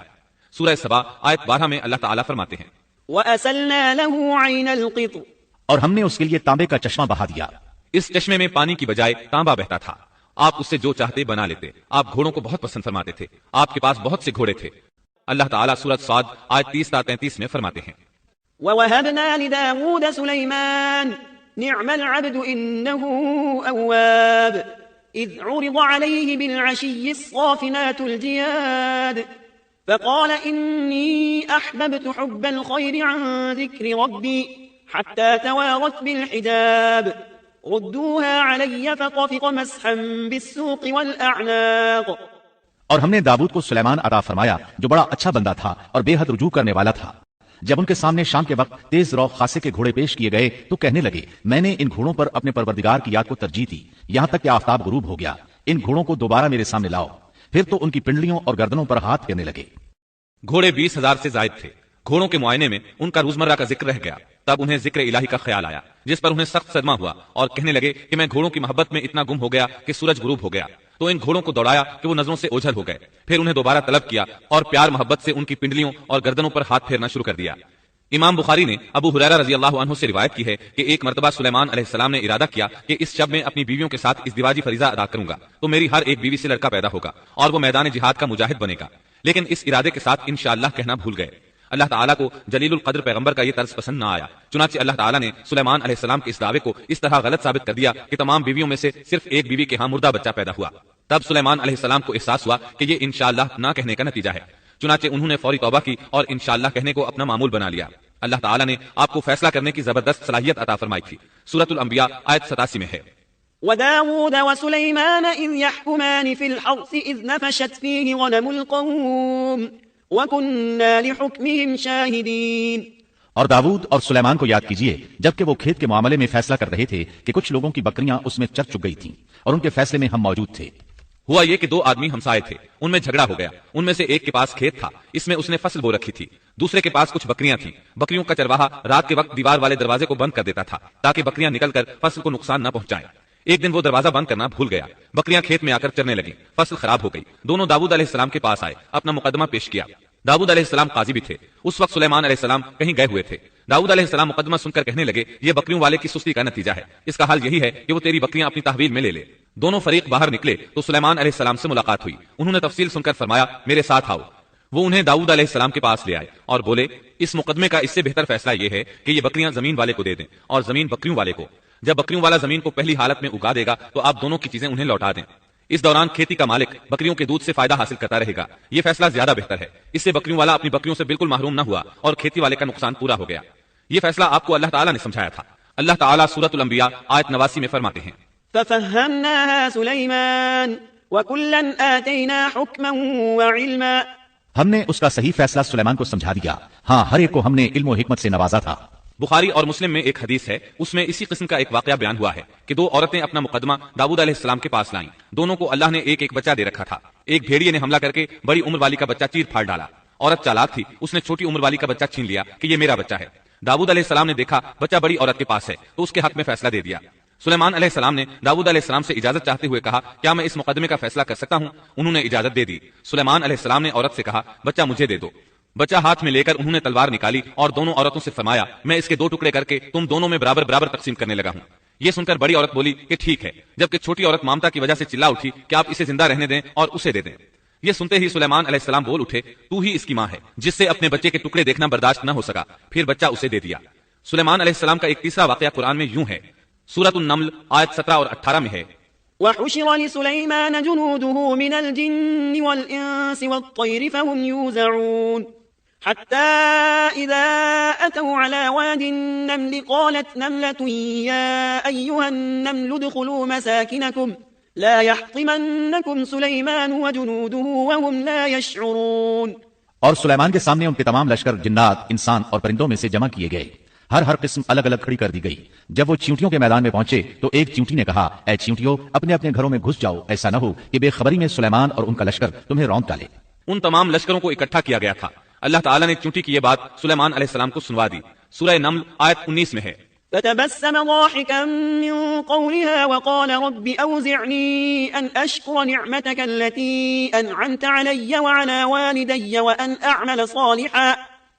أعمل صالحا ترضاه وأدخلني برحمتك في عبادك الصالحين۔ اس کی اس بات پر سلیمان مسکرا کر ہنس پڑے اور دعا کرنے لگے کہ اے پروردگار تو مجھے توفیق دے کہ میں تیری ان نعمتوں کا شکر بجا لاؤں جو تو نے مجھ پر انعام کی ہیں، اور میں ایسے نیک اعمال کرتا رہوں جن سے تو خوش رہے، اور مجھے اپنی رحمت سے نیک بندوں میں شامل فرما۔ آپ کا ایک واقعہ ملکہ بلقیس کے ساتھ پیش آیا، سورہ نمل آیت 20 تا 25 میں ہے، آپ نے پرندوں کی دیکھ بھال کی اور فرمانے لگے، کیا بات ہے کہ ہدہد نظر نہیں آ رہا؟ کیا وہ واقعی غیر حاضر ہے؟ یقیناً میں اسے سخت سزا دوں گا یا اسے ذبح کر ڈالوں گا، یا وہ میرے سامنے کوئی معقول وجہ بیان کرے۔ کچھ زیادہ دیر نہ گزری تھی کہ اس نے آ کر کہا، میں ایک ایسی خبر لایا ہوں کہ آپ کو اس کی خبر ہی نہیں، اور میں سبا کی ایک سچی خبر آپ کے پاس لایا ہوں۔ میں نے دیکھا ہے کہ ان کی بادشاہ ایک عورت ہے جسے ہر قسم کی چیز سے کچھ نہ کچھ دیا گیا ہے، اور اس کا تخت بھی بڑا عظیم ہے۔ میں نے اسے اور اس کی قوم کو اللہ تعالیٰ کو چھوڑ کر سورج کو سجدہ کرتے ہوئے پایا ہے۔ شیطان نے ان کے کام مزین کر کے انہیں دکھلا کر سیدھے راستے سے ہٹا دیا ہے، پس وہ ہدایت پر نہیں آتے کہ اسی اللہ کو سجدہ کریں جو آسمانوں اور زمینوں کی پوشیدہ چیزوں کو باہر نکالتا ہے، اور جو کچھ تم چھپاتے اور ظاہر کرتے ہو وہ سب کچھ جانتا ہے۔ ہدہد نے اللہ تعالیٰ کی یہ صفت اس لیے بیان کی کہ یہ اپنی حس کے ذریعے زمین میں پانی والے حصے کا پتہ چلا لیتا ہے۔ سلیمان علیہ السلام کو بھی یہی ہدہد بتایا کرتا تھا کہ پانی کہاں ہے، پھر آپ جنات کے ذریعے پانی نکلواتے تھے۔ یہ اطلاع سن کر سلیمان علیہ السلام حیران ہوئے۔ آپ نے ہدہد سے کہا ہم ابھی تمہاری بات کی تصدیق کر لیتے ہیں۔ سورہ نمل آیت 27 اور 28 میں ہے۔ قال سننظر أصدقت أم كنت من الكاذبين اذهب بكتابي هذا فألقه إليهم ثم تول عنهم فانظر ماذا يرجعون۔ سلیمان نے کہا اب ہم دیکھیں گے کہ تو نے سچ کہا ہے یا تو جھوٹا ہے، میرے اس خط کو لے جا کر انہیں دے دے، پھر ان کے پاس سے ہٹ آ اور دیکھ کہ وہ کیا جواب دیتے ہیں۔ آپ نے ایک خط لکھ کر اسے دیا۔ ہدہد وہ خط لے کر ملکہ بلقیس کے محل پہنچا۔ خط اس کے سامنے گرا کر خود دیوار پر جا بیٹھا۔ خط دیکھ کر ملکہ بلقیس نے کہا قالت يا أيها الملأ إني ألقي إلي كتاب كريم إنه من سليمان وإنه بسم الله الرحمن الرحيم ألا تعلوا علي وأتوني مسلمين قالت يا أيها الملأ أفتوني في أمري ما كنت قاطعة أمرا حتى تشهدون قالوا نحن أولو قوة وأولو بأس شديد والأمر إليك فانظري ماذا تأمرين قالت إن الملوك إذا دخلوا قرية أفسدوها وجعلوا أعزة أهلها أذلة وكذلك يفعلون وإني مرسلة إليهم بهدية فناظرة بما يرجع المرسلون۔ وہ کہنے لگی اے سردارو میری طرف ایک بابوقت خط ڈالا گیا ہے جو سلیمان کی طرف سے ہے اور جو بخشش کرنے والے مہربان اللہ کے نام سے شروع ہے، یہ کہ تم میرے سامنے سرکشی نہ کرو اور مسلمان بن کر میرے پاس آ جاؤ۔ اس نے کہا اے میرے سردارو تم میرے اس معاملے میں مجھے مشورہ دو، میں کسی امر کا قطعی فیصلہ جب تک تمہاری موجودگی اور رائے نہ ہو نہیں کیا کرتی۔ ان سب نے جواب دیا کہ ہم طاقت اور قوت والے سخت لڑنے بھیڑنے والے ہیں، آگے آپ کو اختیار ہے، آپ خود ہی سوچ لیجئے کہ ہمیں آپ کیا کچھ حکم فرماتی ہیں۔ اس نے کہا کہ بادشاہ جب کسی بستی میں گھستے ہیں تو اسے اجاڑ دیتے ہیں اور وہاں کے باعزت لوگوں کو ذلیل کر دیتے ہیں، اور یہ لوگ بھی ایسا ہی کریں گے۔ میں انہیں ایک ہدیہ بھیجنے والی ہوں، پھر دیکھ لوں گی کہ قاصد کیا جواب دے کر لوٹتے ہیں۔ ملکہ بلقیس یہ اندازہ کرنا چاہتی تھی کہ سلیمان علیہ السلام کس قسم کے بادشاہ ہیں اور یہ کہ وہ ان کے خلاف لڑ سکیں گے یا نہیں۔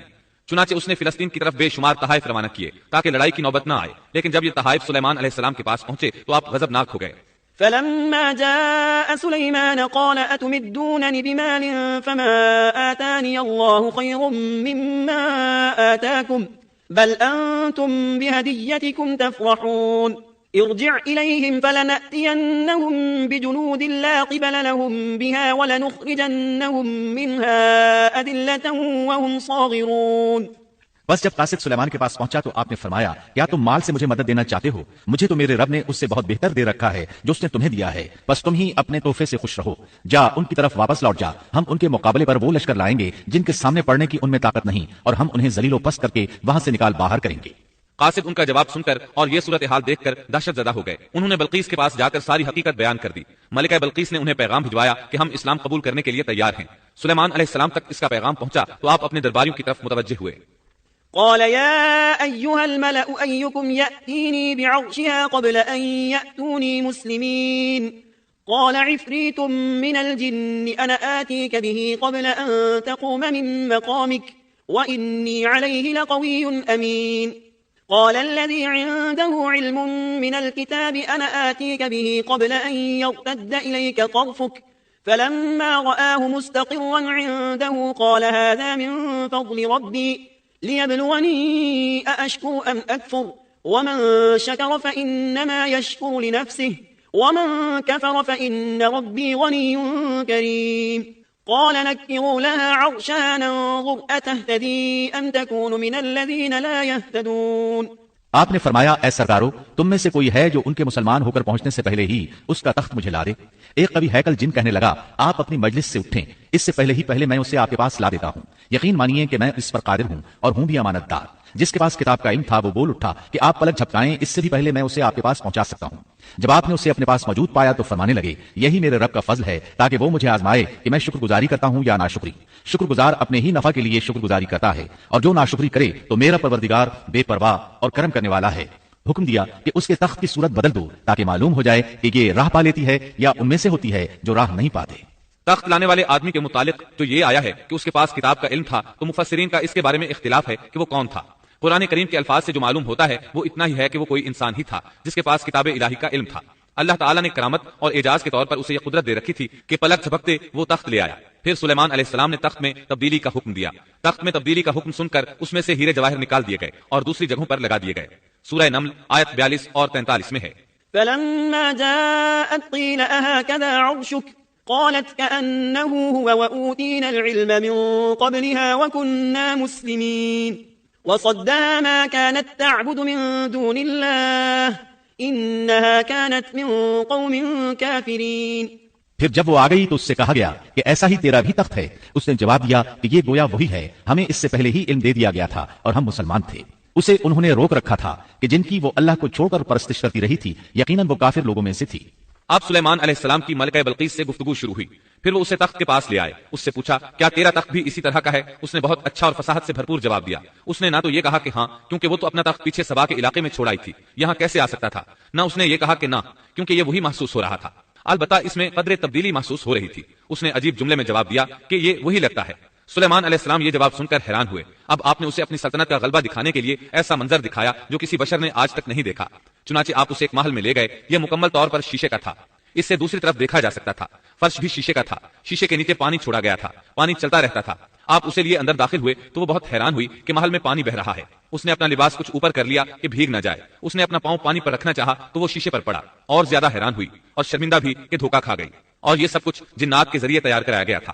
سورہ نمل آیت 44 میں اللہ تعالیٰ فرماتے ہیں قيل لها ادخل الصرح فلما رأته حسبته لجة وكشفت عن ساقيها قال إنه صرح ممرد من قوارير قالت رب إني ظلمت نفسي وأسلمت مع سليمان لله رب العالمين. اس سے کہا گیا کہ محل میں چلی چلو. جسے دیکھ کر یہ سمجھ کر کہ یہ حوض ہے اس نے اپنی پنڈلیاں کھول دی. سلیمان نے کہا یہ ایسا محل ہے جس میں نیچے بھی شیشے جڑے ہوئے ہیں. کہنے لگی میرے پروردگار میں نے اپنی جان پر ظلم کیا، اب میں سلیمان کے ساتھ اللہ رب العالمین کی مطیع اور فرمانبردار بنتی ہوں. یہ عظیم سلطنت دیکھ کر وہ جان گئی کہ سلیمان علیہ السلام صرف بادشاہ ہی نہیں نبی بھی ہیں. چنانچہ اس نے فوراً ایمان قبول کر لیا.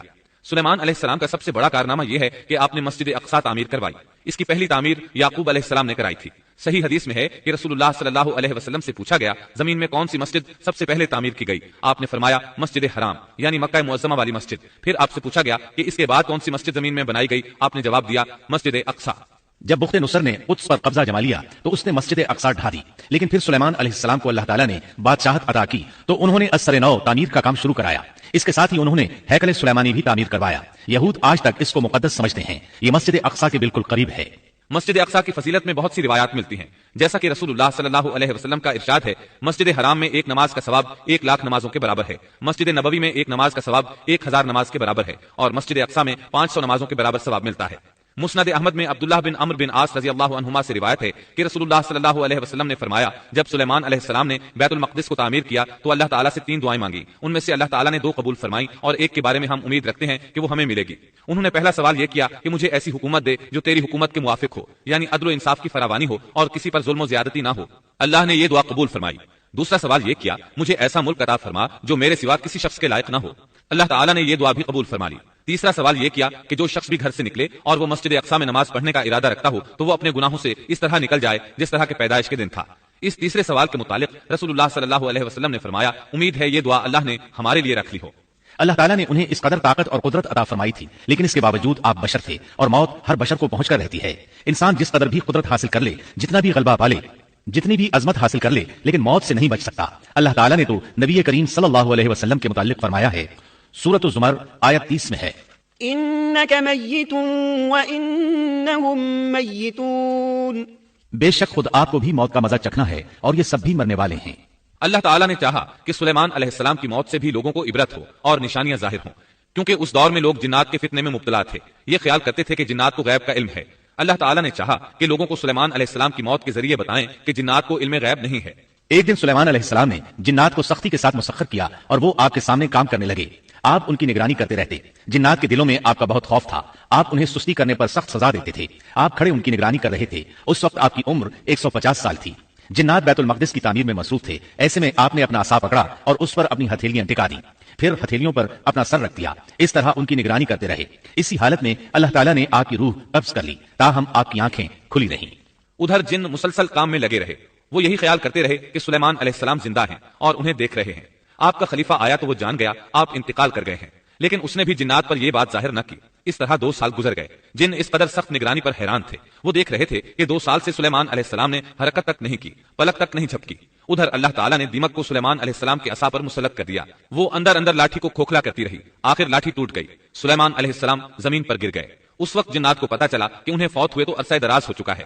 تب انسانوں کو بھی معلوم ہو گیا کہ جنات کو غیب کا علم نہیں ہے۔ اللہ تعالیٰ سورہ سبا آیت 14 میں فرماتے ہیں، فلما قضينا عليه الموت ما دلهم على موته إلا دابة الأرض تأكل من سأته فلما خر تبينت الجن أن لو كانوا يعلمون الغيب ما لبثوا في العذاب المهين۔ پھر جب ہم نے ان پر موت کا حکم بھیج دیا تو ان کی خبر جنات کو کسی نے نہ دی سوائے گھن کے کیڑے کے جو ان کے عصا کو کھا رہا تھا۔ بس جب سلیمان گر پڑے تو اس وقت جنات نے جان لیا کہ اگر وہ غیبدان ہوتے تو اس ذلت کے عذاب میں مبتلا نہ رہتے۔ اس طرح اللہ تعالیٰ نے لوگوں کو مطلع کر دیا کہ جنات بھی مخلوق ہیں، غیب دان نہیں۔ اللہ تعالیٰ ہی ان پر قادر ہے۔ اور اسی کے ساتھ سلیمان علیہ السلام کا قصہ اپنے اختتام کو پہنچا۔ عزیر علیہ السلام انبیاء کرام کی جماعت میں ایک کریم اور عظیم نبی تھے۔ اللہ تعالیٰ نے انہیں ایک بستی کی طرف چلنے کا حکم دیا۔ وہاں پہنچے تو بستی ویران تھی، بے آباد تھی۔ اب یہ حیران ہوئے کہ مجھے یہاں کس لیے بھیجا گیا۔ ایسے میں خیال آیا اللہ تعالیٰ اس مردہ بستی کو کیسے زندہ فرمائیں گے۔ یہ خیال تعجب کے طور پر تھا۔ اللہ تعالیٰ سورۃ البقرہ آیت 259 میں فرماتے ہیں، أو كالذي مر على قرية وهي خاوية على عروشها قال أنا يحيي هذه الله بعد موتها فأماته الله 100 عام ثم بعثه قال كم لبثت قال لبثت يوما أو بعض يوم قال بل لبثت 100 عام فانظر إلى طعامك وشرابك لم يتسنه وانظر إلى حمارك وَلِنَجْعَلَكَ آيَةً لِلنَّاسِ وَانظُرْ إِلَى الْعِظَامِ كَيْفَ نُنشِزُهَا ثُمَّ نَكْسُوهَا لَحْمًا فَلَمَّا تَبَيَّنَ لَهُ قَالَ أَعْلَمُ أَنَّ اللَّهَ عَلَى كُلِّ شَيْءٍ قَدِيرٌ۔ یا اس شخص کی مانند کے جس کا گزر اس بستی پر ہوا جو چھت کے بل اوندھی پڑی ہوئی تھی، وہ کہنے لگا کہ اس کی موت کے بعد اللہ تعالیٰ اسے کیسے زندہ کرے گا۔ تو اللہ تعالیٰ نے اسے بھی موت دے دی 100 سال کے لیے۔ پھر اسے اٹھایا، پوچھا تجھ پر کتنی مدت گزری؟ کہنے لگا 1 دن یا دن کا کچھ حصہ۔ اللہ تعالیٰ نے فرمایا تو 100 سال تک ٹھہرا رہا۔ پھر اب تو اپنے کھانے پینے کو دیکھ کہ یہ بالکل خراب نہیں ہوا، اور اپنے گدھے کو بھی دیکھ، ہم تجھے لوگوں کے لیے ایک نشانی بنا رہے ہیں۔ تو دیکھ کہ ہم ہڈیوں کو کس طرح جوڑتے ہیں، پھر ان پر گوشت چڑھاتے ہیں۔ جب یہ سب ظاہر ہو چکا تو کہنے لگا میں جانتا ہوں اللہ تعالیٰ ہر چیز پر قادر ہے۔ اللہ تعالیٰ نے نیند کی حالت میں عزیر علیہ السلام کی روح قبض کی تھی، اس لیے انہوں نے جواب دیتے وقت سمجھا کہ شاید وہ سو رہے ہیں۔ انہیں یہ احساس بھی نہ ہوا کہ میں تو اتنا عرصہ مردہ رہا ہوں۔ جب وہ سوئے تھے تو صبح کا وقت تھا، جب دوبارہ زندگی ملی تو عصر کے وقت آنکھ کھلی۔ اسی لیے اللہ تعالیٰ کے سوال کے جواب میں انہوں نے کہا میں 1 دن یا دن کا کچھ حصہ سویا رہا ہوں گا۔ اللہ تعالیٰ نے فرمایا اپنے کھانے اور گدھے کو دیکھو، کھانا بہت جلد خراب ہو جاتا ہے، لیکن 100 سال گزرنے پر بھی کھانا بالکل تازہ تھا، جبکہ آپ کے گدھے کی ہڈیاں بکھری پڑی تھی۔ اچانک ان کے سامنے دیکھتے ہی دیکھتے ہڈیاں حرکت کرنے لگیں، پھر جڑنے لگیں، گدھے کا ڈھانچہ تیار ہو گیا تو اس پر گوشت چڑھنے لگا۔ اس طرح گدھا زندہ ہو گیا اور آواز دینے لگا۔ یہ دیکھ کر عزیر علیہ السلام پکار اٹھے، واقعی میرا پروردگار ہر چیز پر قادر ہے۔ ان کی اس عارضی موت کے دوران وہ بستی آباد ہو چکی تھی۔ عزیر علیہ السلام نے ان سے پوچھا کیا تم لوگ عزیر کو جانتے ہو؟ انہوں نے کہا جی ہاں، انہیں فوت ہوئے 100 سال سے زائد عرصہ بیت چکا ہے۔ تب عزیر علیہ السلام نے انہیں بتایا میں ہی عزیر ہوں۔ انہیں یقین نہ آیا، وہ ایک بڑھیا کو لے آئے، اس کی عمر 120 سال تھی۔ انہوں نے اس سے عزیر علیہ السلام کے بارے میں پوچھا، اس نے عزیر علیہ السلام کی 10 نشانیاں بیان کی۔ وہ سامنے کھڑے عزیر علیہ السلام کو دیکھ رہے تھے، تب انہیں یقین آیا۔ عزیر علیہ السلام ان کے درمیان قیام پذیر رہے۔ آپ نے انہیں نئے سرے سے تورات کی تعلیم دی، وہ اس کو بھول چکے تھے۔ بستی والے ان سے بہت متاثر ہو گئے، ان کی تعظیم کرنے لگے۔ اس عظیم معجزے کی وجہ سے رفتہ رفتہ وہ انہیں اللہ کا بیٹا تصور کرنے لگے۔ اللہ تعالیٰ سورہ توبہ آیت 30 میں فرماتے ہیں وقالت اليهود عزير ابن الله، اور یہودیوں نے کہا عزیر اللہ کے بیٹے ہیں۔ یہ اللہ نے ان کا ایک جرم بیان کیا ہے۔ یہ جرم ان میں نسل در نسل چلتا رہا، یہاں تک کہ اس دور میں بھی یہودی عزیر علیہ السلام کو اللہ کا بیٹا مانتے ہیں۔ آپ کا نام دیوان مقدس بھی رکھتے ہیں اور کہتے ہیں یہ مقدس ذات کی نسل سے ہے اور معبود ہے۔ یہی ان کا شرک ہے۔ اللہ ان پر لعنت کرے۔ اللہ انہیں اس جرم کی سزا ضرور دے گا۔ انسان کتنے ہی بلند و بالا مقام پر پہنچ جائے اور اللہ تعالیٰ کے ساتھ اسے زیادہ سے زیادہ قرب حاصل ہو جائے، تب بھی وہ اللہ کا بندہ ہی رہتا ہے، اور کسی بھی بلندی پر پہنچ کر وہ اللہ یا اللہ کا بیٹا نہیں ہو سکتا، اللہ کا شریک نہیں ہو سکتا۔ اللہ جل شانہ کی ذات پاک وحدہ لا شریک ہے اور باپ بیٹے کی نسبتوں سے پاک ہے۔ لہٰذا انسان کی سب سے بڑی گمراہی یہ ہے کہ وہ جب کسی برگزیدہ انسان سے ایسے امور صادر ہوتے دیکھتا ہے جو عقل میں نہیں آتے، تو روب یا عقیدت کی بنا پر پکار اٹھتا ہے کہ یہ ہستی تو خود اللہ ہے جو انسانی شکل میں آئی ہے، یا اس کا بیٹا ہے، یا اللہ تعالیٰ کی شریک ہے۔ وہ یہ نہیں سوچتا کہ بلا شبہ ان واقعات کا جاری ہونا اللہ کی طاقت کے ذریعے ہے، جو بطور نشان اس برگزیدہ انسان کے ہاتھوں جاری ہوئے۔ اس کے باوجود یہ نہ اللہ ہے نہ اللہ کا بیٹا، بلکہ اس کا ایک پسندیدہ بندہ ہے، اور یہ امور اللہ تعالیٰ کے خاص قوانین کے تحت صرف اس کی تائید اور اس کی صداقت کے لیے ظاہر ہوتے ہیں، ورنہ وہ بھی اللہ تعالیٰ کے آگے اسی طرح مجبور ہے جس طرح دوسری مخلوق۔ قرآن کریم نے سیدنا عیسیٰ علیہ السلام کی حقیقت سورہ آل عمران کی آیت 59 میں اس طرح بیان کی ہے: اللہ کے نزدیک عیسیٰ علیہ السلام کی مثال آدم علیہ السلام کی سی ہے کہ اللہ نے انہیں مٹی سے پیدا کیا اور حکم دیا کہ ہو جا، اور وہ ہو گئے۔ مطلب یہ کہ اللہ کا بیٹا اگر کسی کو کہا جا سکتا تو آدم علیہ السلام کو کہا جانا چاہیے تھا، لہذا کسی نبی کے بارے میں یہ عقیدہ رکھنا کہ وہ اللہ کا بیٹا ہے بالکل فضول اور باطل ہے۔ اب سنیے زکریہ اور یحییٰ علیہ السلام کے واقعات۔ دن گزرتے گئے، ابراہیم اور یعقوب علیہ السلام کی نسل سے کچھ نیک لوگ پیدا ہوئے، ان کو آل عمران کے نام سے یاد کیا جاتا ہے۔ اللہ تعالیٰ سورہ آل عمران آیت 33 اور 34 میں فرماتے ہیں: إن الله اصطفى آدم ونوحا وآل إبراهيم وآل عمران على العالمين ذرية بعضها من بعض والله سميع عليم۔ بے شک اللہ تعالیٰ نے تمام جہان کے لوگوں میں سے آدم کو اور نوح کو اور ابراہیم کے خاندان اور عمران کے خاندان کو چن لیا کہ یہ سب آپس میں ایک دوسرے کی نسل سے ہیں، اور اللہ تعالیٰ سنتا جانتا ہے۔ جس عمران کا ذکر قرآن مجید نے کیا ہے یہ داؤد علیہ السلام کی اولاد سے ہیں۔ زکریا علیہ السلام کی بیوی یحییٰ علیہ السلام کی والدہ عیشا اور مریم علیہ السلام کی والدہ حنا دونوں حقیقی بہنیں تھیں، اور زکریا علیہ السلام رشتے میں مریم علیہ السلام کے خالو تھے۔ اس طرح یحییٰ علیہ السلام اور مریم علیہ السلام آپس میں خالہ زاد ہیں۔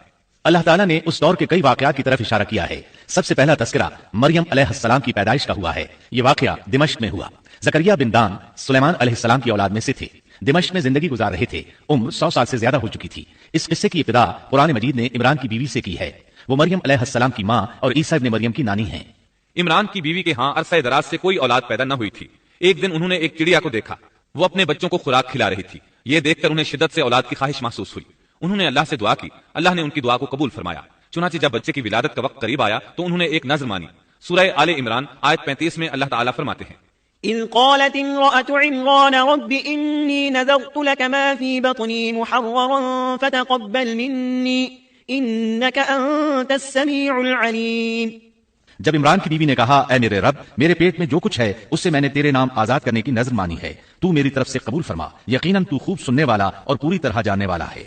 انہوں نے اللہ تعالیٰ سے اولاد کی دعا کی۔ اللہ تعالیٰ کے حکم سے جب انہیں بچہ پیدا ہونے کی امید ہوئی تو انہوں نے نذر مان لی کہ جس بچے کو جنم دوں گی اسے اللہ کے لیے آزاد چھوڑ دوں گی تاکہ وہ بیت المقدس کی خدمت کرے۔ زکریا علیہ السلام اور آل عمران بیت المقدس کی طرف نقل مکانی کر چکے تھے۔ بیت المقدس یہودیوں کی عبادت گاہ تھی۔ یہ ان کا طریقہ تھا کہ اپنی اولاد کے بارے میں بیت المقدس کا خادم بنانے کی نذر مانا کرتے تھے۔ بچہ پیدا ہوتا تو علماء کے سپرد کر دیتے، وہ اسے تورات پڑھاتے تاکہ وہ عبادت کرنے والا بن جائے، بیت المقدس کی خدمت کرے۔ لیکن ان کے ہاں بچی پیدا ہوئی۔ بچیوں کو تو خدمت کے لیے وقف نہیں کیا جاتا تھا۔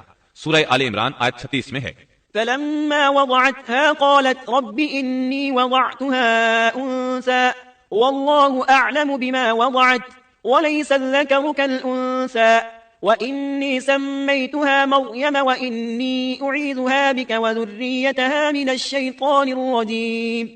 جب بچی پیدا ہوئی تو کہنے لگیں پروردگار میرے ہاں تو لڑکی ہوئی ہے، اللہ تعالیٰ کو خوب معلوم ہے کہ کیا اولاد ہوئی ہے، اور لڑکا لڑکی جیسا نہیں، میں نے اس کا نام مریم رکھا ہے، میں اسے اور اس کی اولاد کو شیطان مردود سے تیری پناہ میں دیتی ہوں۔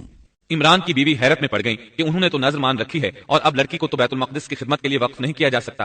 ان کے خاوند عمران بیت المقدس کے عابدوں میں سے تھے۔ بیوی نے ان سے مشورہ کیا، طے ہوا کہ بچی کو ہی خدمت کے لیے وقف کر دیا جائے۔ عمران کی بیوی بچی کو بیت المقدس میں لے آئی۔ جس بچے کو وقف کرنا ہوتا تھا اس کی کفالت کوئی عالم کرتا تھا۔ عابدوں میں اس وقت یہ جھگڑا پیدا ہوا کہ اس بچی کی کفالت کون کرے گا۔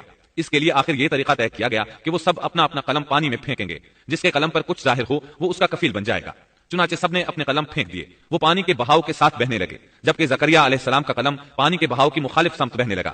اللہ تعالیٰ سورہ آل عمران آیت 44 میں فرماتے ہیں: وما كنت لديهم إذ يلقون أقلامهم أيهم يكفل مريم وما كنت لديهم إذ يختصمون۔ تو ان کے پاس نہ تھا جبکہ وہ اپنے قلم ڈال رہے تھے کہ مریم کو ان میں سے کون پالے گا، اور نہ تو ان کے جھگڑے کے وقت ان کے پاس تھا۔ اس طرح زکریا علیہ السلام کفیل قرار پائے۔ مریم علیہ السلام نے بہت اچھی پرورش پائی، وہ بہت تیزی سے پروان چڑھی۔ آپ کا جسم مضبوط اور خوبصورت تھا، بہت نیک اور عبادت گزار تھی، عورتوں میں سب سے زیادہ سچ بولنے والی تھی۔ اللہ تعالیٰ نے انہیں اپنی کرامات سے نواز رکھا تھا۔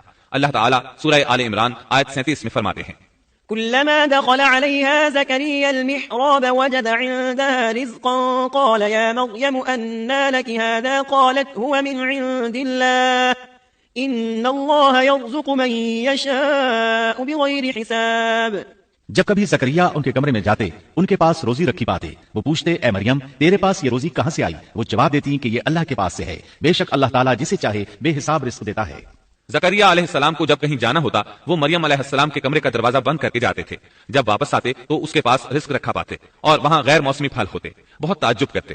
مریم علیہ السلام انہیں بتاتی یہ پھل اللہ تعالیٰ نے آسمان سے نازل کیے ہیں۔ اللہ تعالیٰ سورۃ المائدہ آیت 75 میں فرماتے ہیں وَأُمُّهُ صِدِّيقَةٌ، اور عیسیٰ کی والدہ ایک راست باز عورت تھی، اسی لیے ان کے ہاتھ پر بہت سی کرامات ظاہر ہو رہی تھی۔ ان کی فضیلت سورہ آل عمران آیت 42 میں ان الفاظ میں آئی ہے وَإِذْ قَالَتِ الْمَلَائِكَةُ يَا مَرْيَمُ إِنَّ اللَّهَ اصْطَفَاكِ وَطَهَّرَكِ وَاصْطَفَاكِ عَلَى نِسَاءِ الْعَالَمِينَ، اور جب فرشتوں نے کہا اے مریم اللہ تعالیٰ نے تجھے برگزیدہ کر لیا اور تجھے پاک کر دیا اور سارے جہان کی عورتوں میں سے تیرا انتخاب کر لیا۔ سورۃ المائدہ آیت 75 میں ہے ما المسيح ابن مريم إلا رسول قد خلت من قبله الرسل وأمه صديقة، مسیح ابن مریم پیغمبر ہونے کے سوا اور کچھ بھی نہیں، اس سے پہلے بھی بہت سے پیغمبر ہو چکے ہیں، اس کی والدہ ایک راست باز عورت تھی۔ بخاری، مسلم، ترمذی اور نسائی کی حدیث ہے، نبی کریم صلی اللہ علیہ وسلم نے فرمایا خير نسائها مريم بنت عمران وخير نسائها خديجة بنت خويلد، اپنے زمانے میں مریم علیہ السلام سب سے افضل عورت تھیں اور اس امت میں خدیجہ رضی اللہ عنہا سب سے افضل عورت ہیں۔ بہت سی احادیث میں 4 عورتوں کی فضیلت آئی ہے۔ نبی صلی اللہ علیہ وسلم نے فرمایا سارے جہان کی عورتوں میں سے 4 عورتیں افضل ہیں، مریم بنت عمران، فرعون کی بیوی آسیہ، خدیجہ بنت خویلد اور فاطمہ بنت محمد رضی اللہ عنہا۔ بس ثابت ہوا کہ مریم علیہ السلام کو اللہ تعالیٰ نے بہت فضیلت عطا فرمائی تھی۔ زکریا علیہ السلام نے ان کی فضیلت دیکھی تو ان کے دل میں بھی اولاد کی خواہش پیدا ہوئی۔ وہ اس وقت تک بے اولاد تھے، عمر 100 سال سے زائد تھی، بیوی 90 سال کی تھی۔ اولاد کی شدید تمنا کے باعث انہوں نے اللہ سے دعا مانگی۔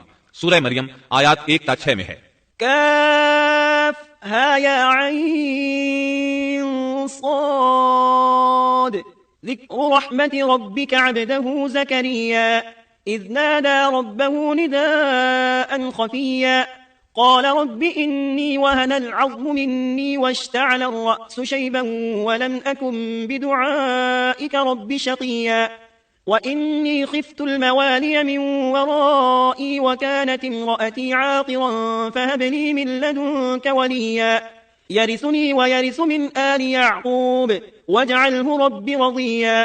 کاف ہا یا عین صاد، یہ ہے تیرے پروردگار کی اس مہربانی کا ذکر جو اس نے اپنے بندے زکریا پر کی تھی، جبکہ اس نے اپنے رب سے چپکے چپکے دعا کی تھی کہ اے میرے پروردگار میری ہڈیاں کمزور ہو گئی ہیں، سر بڑھاپے کی وجہ سے بھڑک اٹھا ہے، لیکن میں کبھی بھی تجھ سے دعا کر کے محروم نہیں رہا۔ مجھے اپنے مرنے کے بعد اپنے قرابت والوں کا ڈر ہے، میری بیوی بھی بانجھ ہے، بس تو مجھے اپنے پاس سے وارث عطا فرما جو میرا بھی وارث ہو اور یعقوب کے خاندان کا بھی جانشین ہو، اور میرے رب تو اسے مقبول بندہ بنا لے۔ زکریا علیہ السلام اپنے دور میں اکیلے ہی نبی تھے، ان کے ورثاء اور رشتہ داروں میں کوئی قابل آدمی نہیں تھا، اس لیے انہوں نے یہ دعا کی۔ سورۃ الانبیاء آیت 90 میں اللہ تعالیٰ فرماتے ہیں فاستجبنا له ووهبنا له يحيى وأصلحنا له زوجه، تو ہم نے اس کی دعا قبول فرما کر اسے یحییٰ عطا فرمایا اور ان کی بیوی کو ان کے لیے درست کر دیا۔ مطلب یہ کہ ان کا بانجھ پن دور کر دیا، پھر اللہ نے انہیں خوشخبری سنائی۔ يا زكريا إنا نبشرك بغلام اسمه يحيى لم نجعل له من قبل سميا، اے زکریا ہم تجھے ایک بچے کی خوشخبری دیتے ہیں جس کا نام یحییٰ ہے، ہم نے اس سے پہلے اس کا ہم نام کسی کو نہیں کیا۔ زکریا علیہ السلام یہ سن کر خوش بھی ہوئے اور حیران بھی، کہنے لگے قال رب أنا يكون لي غلام وكانت امرأتي عاقرا وقد بلغت من الكبر عتيا، اے میرے پروردگار میرے ہاں لڑکا کیسے ہوگا، میری بیوی بانجھ اور میں خود بڑھاپے کی انتہا کو پہنچ چکا ہوں۔ اللہ نے جواب میں فرمایا قال كذلك قال ربك هو علي هين وقد خلقتك من قبل ولم تك شيئا، ارشاد ہوا کہ وعدہ اسی طرح ہو چکا، تیرے رب نے فرما دیا ہے کہ مجھ پر یہ بالکل آسان ہے اور میں اس سے پہلے تجھے بھی پیدا کر چکا ہوں حالانکہ تو کچھ بھی نہ تھا۔ اس پر زکریا علیہ السلام نے عرض کی قال رب اجعل لي آية، کہنے لگے میرے پروردگار میرے لیے کوئی علامت مقرر فرما دے۔ یعنی زکریا علیہ السلام نے عرض کی میرے رب کوئی نشانی مقرر فرما دیجئے کہ میرے ہاں بچہ پیدا ہونے والا ہے جس سے میں سمجھ جاؤں کہ یہ بچہ بنی اسرائیل پر ظاہر ہوگا، تاکہ بنی اسرائیل کو بھی اس کی فضیلت اور اہمیت کا علم ہو جائے۔ تب اللہ تعالیٰ نے فرمایا قال آيتك ألا تكلم الناس 3 ليال سويا، ارشاد ہوا کہ تیرے لیے علامت یہ ہے کہ تو بھلا چنگا ہونے کے باوجود 3 راتوں تک کسی شخص سے بول نہیں سکے گا۔ چنانچہ جب وہ وقت آیا اور وہ کسی سے بات کرنا چاہتے تو کر نہیں سکتے تھے، البتہ اپنے ذکر میں صبح شام مصروف رہتے، اور یہ نشانی تھی اس بات کی کہ ان کے ہاں بچہ پیدا ہونے والا ہے۔ اللہ تعالیٰ سورہ مریم آیت 11 میں فرماتے ہیں، فخرج على قومه من المحراب فأوحى إليهم أن سبحوا بكرة وعشيا۔ اب زکریا اپنے حجرے سے نکل کر اپنی قوم کے پاس آ کر انہیں اشارہ کرتے ہیں کہ تم صبح و شام اللہ کی تسبیح بیان کرو۔ اللہ تعالیٰ سورہ آل عمران آیت 39 میں فرماتے ہیں، فنادته الملائكة وهو قائم يصلي في المحراب أن الله يبشرك بيحيى مصدقا بكلمة من الله وسيدا وحصورا ونبيا من الصالحين۔ بس فرشتوں نے اسے آواز دی جبکہ وہ حجرے میں کھڑے نماز پڑھ رہے تھے کہ اللہ تعالیٰ تجھے یحییٰ کی یقینی خوشخبری دیتا ہے جو اللہ تعالیٰ کے کلمے کی تصدیق کرنے والا سردار، ضابط نفس اور نبی ہے نیک لوگوں میں سے۔ انسان کتنے ہی بلند و بالا مقام پر پہنچ جائے اور اللہ تعالیٰ کے ساتھ اسے زیادہ سے زیادہ قرب حاصل ہو جائے، تب بھی وہ اللہ کا بندہ ہی رہتا ہے، اور کسی بھی بلندی پر پہنچ کر وہ اللہ یا اللہ کا بیٹا نہیں ہو سکتا، اللہ کا شریک نہیں ہو سکتا۔ اللہ جل شانہ کی ذات پاک وحدہ لا شریک ہے اور باپ بیٹے کی نسبتوں سے پاک ہے۔ لہٰذا انسان کی سب سے بڑی گمراہی یہ ہے کہ وہ جب کسی برگزیدہ انسان سے ایسے امور صادر ہوتے دیکھتا ہے جو عقل میں نہیں آتے تو روب یا عقیدت کی بنا پر پکار اٹھتا ہے کہ یہ ہستی تو خود اللہ ہے جو انسانی شکل میں آئی ہے، یا اس کا بیٹا ہے، یا اللہ تعالیٰ کی شریک ہے۔ وہ یہ نہیں سوچتا کہ بلا شبہ ان واقعات کا جاری ہونا اللہ کی طاقت کے ذریعے ہے جو بطور نشان اس برگزیدہ انسان کے ہاتھوں جاری ہوئے۔ اس کے باوجود یہ نہ اللہ ہے نہ اللہ کا بیٹا، بلکہ اس کا ایک پسندیدہ بندہ ہے، اور یہ امور اللہ تعالیٰ کے خاص قوانین کے تحت صرف اس کی تائید اور اس کی صداقت کے لیے ظاہر ہوتے ہیں، ورنہ وہ بھی اللہ تعالیٰ کے آگے اسی طرح مجبور ہے جس طرح دوسری مخلوق۔ انہیں خوشخبری سنائی گئی کہ بہت جلد یحییٰ نامی لڑکا پیدا ہوگا، وہ عیسیٰ علیہ السلام کی تصدیق کرے گا۔ یہاں کلمت اللہ سے مراد عیسیٰ علیہ السلام ہے۔ اس طرح زکریا علیہ السلام کے ہاں چاند جیسا بیٹا پیدا ہو گیا۔ یہ جو ہی بڑے ہوئے ان کے پاس اللہ تعالیٰ کا پہلا حکم پہنچا، یا یحییٰ خذ الکتاب بقوة وآتیناہ الحکم صبیا۔ اے یحییٰ میری کتاب کو مضبوطی سے تھام دے، اور ہم نے اسے لڑکپن ہی میں دانائی عطا فرما دی۔ اللہ تعالیٰ نے آپ کو 9 عمر ہی میں حکمت اور دانائی عطا فرما دی۔ تفاسیر میں ہے کہ بچوں نے یحییٰ علیہ السلام سے کہا آؤ کھیلیں، انہوں نے کہا ہم کھیل کود کے لیے پیدا نہیں کیے گئے، اور اس وقت ان کی عمر صرف 5 سال تھی۔ اللہ تعالیٰ سورہ مریم آیت 13 تا 15 میں ان کے اوصاف بیان فرماتے ہیں، وحنانا من لدنا وزكاة وكان تقيا وبرا بوالديه ولم يكن جبارا عصيا وسلام عليه يوم ولد ويوم يموت ويوم يبعث حيا۔ اور ہم نے انہیں اپنے پاس سے شفقت اور پاکیزگی بھی عطا فرمائی، اور وہ پرہیزگار شخص تھا اور اپنے ماں باپ سے نیک سلوک کرنے والا تھا، وہ سرکش اور گناہگار نہ تھا۔ اس پر سلام ہے جس دن وہ پیدا ہوا اور جس دن وہ فوت ہوا اور جس دن وہ زندہ کر کے اٹھایا جائے گا۔ مورخین لکھتے ہیں کہ یحییٰ علیہ السلام کی پیدائش کے صرف 6 ماہ بعد عیسیٰ ابن مریم علیہ السلام پیدا ہوئے، یعنی زکریا علیہ السلام کی دعا کے 6 ماہ بعد مریم علیہ السلام کی طرف بھی اللہ تعالیٰ نے وہی بھیجی تاکہ اللہ تعالیٰ انہیں عیسیٰ علیہ السلام جیسا لخت جگر عطا کریں۔ گویا یحییٰ علیہ السلام عیسیٰ علیہ السلام سے 6 ماہ بڑے تھے۔ یحییٰ علیہ السلام بڑے ہوئے تو اپنے والد زکریا علیہ السلام کے ساتھ بنی اسرائیل کو اللہ کی طرف دعوت دینے لگے۔ اس وقت ایک ظالم شخص ان پر حکمران تھا، اس نے اپنے بھائی کی بیٹی سے شادی کرنے کا ارادہ کیا، اگرچہ ان کے دین میں یہ حرام تھا۔ اس نے یحییٰ علیہ السلام سے اس شادی کی اجازت طلب کی، اس لیے کہ ان کی نبوت کا اس وقت تک چرچا ہو چکا تھا اور وہ ان کے درمیان شریعت کے مطابق فیصلے کیا کرتے تھے۔ فتویٰ لینے کے لیے وہ تحفے تحائف کے ساتھ آپ کی خدمت میں آیا۔ یحییٰ علیہ السلام نے لوگوں کو جمع کیا اور خطبہ دیا کہ لڑکی کی اپنے چچا سے شادی حرام ہے۔ بادشاہ اور وہ لڑکی یہ فیصلہ سن کر غضبناک ہو گئے۔ لڑکی نے بادشاہ سے کہا تم یحییٰ کو قتل کرا دو، تب ہماری شادی ممکن ہے۔ بادشاہ نے ان کی طرف اپنے سپاہی روانہ کر دیے۔ اس وقت یحییٰ علیہ السلام محراب میں نماز ادا کر رہے تھے، سپاہیوں نے انہیں قتل کر دیا۔ اس طرح بادشاہ نے اپنی بھتیجی سے شادی کر لی۔ اس کے بعد انہوں نے آپ کے والد زکریا علیہ السلام کو بھی قتل کر دیا۔ اس طرح اس دور کے 2 نبی قتل کر دیے گئے۔ عیسیٰ علیہ السلام باقی رہ گئے۔ آپ یحییٰ علیہ السلام کی زندگی ہی میں نبی قرار پا چکے تھے۔ اس وقت آپ کی عمر 30 سال سے کچھ اوپر تھی۔ امام بخاری رحمۃ اللہ علیہ نے صحیح بخاری میں حدیث اسراء کے تحت سیدنا یحییٰ علیہ السلام کے ذکر میں یہ روایت لکھی ہے کہ نبی کریم صلی اللہ علیہ وسلم نے فرمایا، جب میں دوسرے آسمان پر پہنچا تو دیکھا کہ یحییٰ اور عیسیٰ علیہ السلام موجود ہیں، اور یہ دونوں خالازاد بھائی ہیں۔ جبریل علیہ السلام نے کہا یہ یحییٰ اور عیسیٰ علیہ السلام ہیں، انہیں سلام کیجیے۔ میں نے انہیں سلام کیا، دونوں نے سلام کا جواب دیا، پھر دونوں نے کہا آپ کا آنا مبارک ہو اے ہمارے نیک بھائی اور نیک نبی۔ سیدنا زکریا علیہ السلام کے تذکرے میں یہ آ چکا ہے کہ یحییٰ علیہ السلام کی والدہ اور مریم علیہ السلام کی والدہ حقیقی بہنیں تھیں۔ اس لیے حدیث معراج میں نبی کریم صلی اللہ علیہ وسلم کا یہ فرمانا کہ سیدنا یحییٰ اور سیدنا عیسیٰ علیہ السلام خالازاد بھائی ہیں، اسی رشتے کی طرف اشارہ ہے۔ دنیا میں اس سے زیادہ شقی اور بدبخت کوئی اور نہیں ہو سکتا جو ایسی مقدس ہستی کو قتل کر دے جو نہ کسی کو ستاتی ہو اور نہ کسی کے مال و دولت پر نظر رکھتی ہو، بلکہ اس کے برعکس بغیر کسی طمع اور اجرت کے اس کی زندگی قوم کی اصلاح اور خیرخواہی کے لیے وقف ہو چکی ہو۔ چنانچہ نبی کریم صلی اللہ علیہ وسلم نے اسی بنا پر سیدنا ابو عبیدہ رضی اللہ عنہ کے اس سوال پر کہ قیامت میں سب سے زیادہ عذاب کا مستحق کون ہوگا یہ فرمایا تھا، وہ شخص جو کسی نبی کو یا ایسے شخص کو قتل کرے جو بھلائی کا حکم کرتا ہو اور برائی سے باز رکھتا ہو۔ اقوام عالم میں صرف یہودی ہی ایک ایسی قوم ہے جس نے ایسے پاکیزہ نفوس کو بے تحاشا قتل کیا۔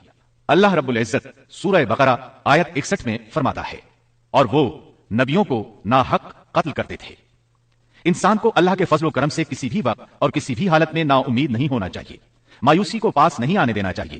کبھی ایسا بھی ہوتا ہے کہ انسان پورے خلوص اور پوری دل جمعی کے ساتھ دعائیں کرتا ہے اور مسلسل کرتا رہتا ہے، لیکن اس کے باوجود بھی مقصد حاصل نہیں ہوتا۔ لیکن اس کا یہ مطلب ہرگز نہیں کہ اللہ دعائیں سن نہیں رہا یا قبول نہیں کر رہا۔ اس قسم کی مایوسی اور خیالات کو کفر قرار دیا گیا ہے۔ اللہ تعالیٰ نے گزشتہ قوموں کے سنگین حالات بیان کیے ہیں۔ ان قوموں کی جان و مال میں ایسے حادثات اور پے در پے ایسی مصیبتیں پیش آئیں کہ اہل ایمان اور ان کے نبی پکار اٹھے، اللہ کی مدد کب آئے گی؟ ایسی سخت گھڑیاں خوشیوں کا پیش خیمہ ہوا کرتی ہیں اور مصیبتوں کا دور ختم ہو جاتا ہے۔ جو لوگ اللہ کی قضاء و قدر پر بھروسہ رکھتے ہیں وہ ایسے لمحات میں مصیبتوں کی دلدل سے نکل جاتے ہیں اور انہیں اللہ تعالیٰ کی طرف سے ایک نئی زندگی عطا کی جاتی ہے۔ سیدنا زکریا علیہ السلام زندگی بھر نبوت کے وارث کے لیے بے چین رہے، لیکن اللہ تعالیٰ سے یہی حسن ظن رکھا کہ اے پروردگار میں آپ سے مانگ کر کبھی بے مراد نہیں رہا۔ سیدنا زکریا علیہ السلام کی عمر کی آخری منزل آ چکی تھی اور آپ کی بیوی صاحبہ بانجھ تھی، ساری زندگی گود اولاد سے خالی رہی تھی۔ لیکن مریم علیہ السلام کے حجرے میں کرامت کا ظہور دیکھ کر آپ کا ذہن اچانک اس طرف منتقل ہوا کہ جو اللہ تعالیٰ اس بات پر قادر ہے کہ ظاہری اسباب کے بغیر ہر روز تر و تازہ پھل حجرے میں پہنچا سکتا ہے، وہ یقیناً اس پر بھی قادر ہے کہ میری اس آخری عمر میں مجھے اولاد کی نعمت عطا کر دے۔ حقیقت یہ ہے کہ دعا کرنے والے کی نظر اس عالم اسباب میں بھی اسباب اور وسائل سے کہیں زیادہ مسبب الاسباب پر ہو تو وہ قبولیت کا دروازہ فوراً کھل جاتا ہے۔ سیدنا زکریا علیہ السلام کو دوسرے ہی لمحے ایک عظیم فرزند کی بشارت دے دی گئی۔ اولاد کی خواہش ایک فطری خواہش ہے اور یہ خواہش قناعت اور زہد کے خلاف بھی قطعاً نہیں۔ قرآن کریم نے انبیاء کی زبان سے اس قسم کی دعائیں اور پکار ذکر کر کے یہ حقیقت واضح کر دی کہ انبیاء اور رسل جو زہد اور قناعت کے مینار ہوتے ہیں اس دواجی زندگی سے بری نہیں ہیں۔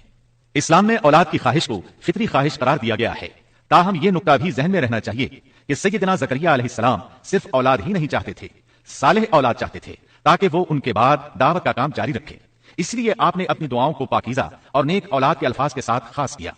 سورہ آل عمران آیت 38 میں ہے، اسی جگہ زکریا علیہ السلام نے اپنے پروردگار سے دعا کی، کہا کہ اے میرے پروردگار مجھے اپنے پاس سے پاکیزہ اولاد عطا فرما، بے شک تو دعا کا سننے والا ہے۔ عیسیٰ علیہ السلام کو مسیح کہا جاتا ہے، اس کا مطلب ہے کثرت سے زمین کی سیاحت کرنے والا، یا اس کا معنی ہاتھ پھیرنے والا ہے، کیونکہ آپ ہاتھ پھیر کر اللہ کے حکم سے مریضوں کو شفا یاب فرماتے تھے۔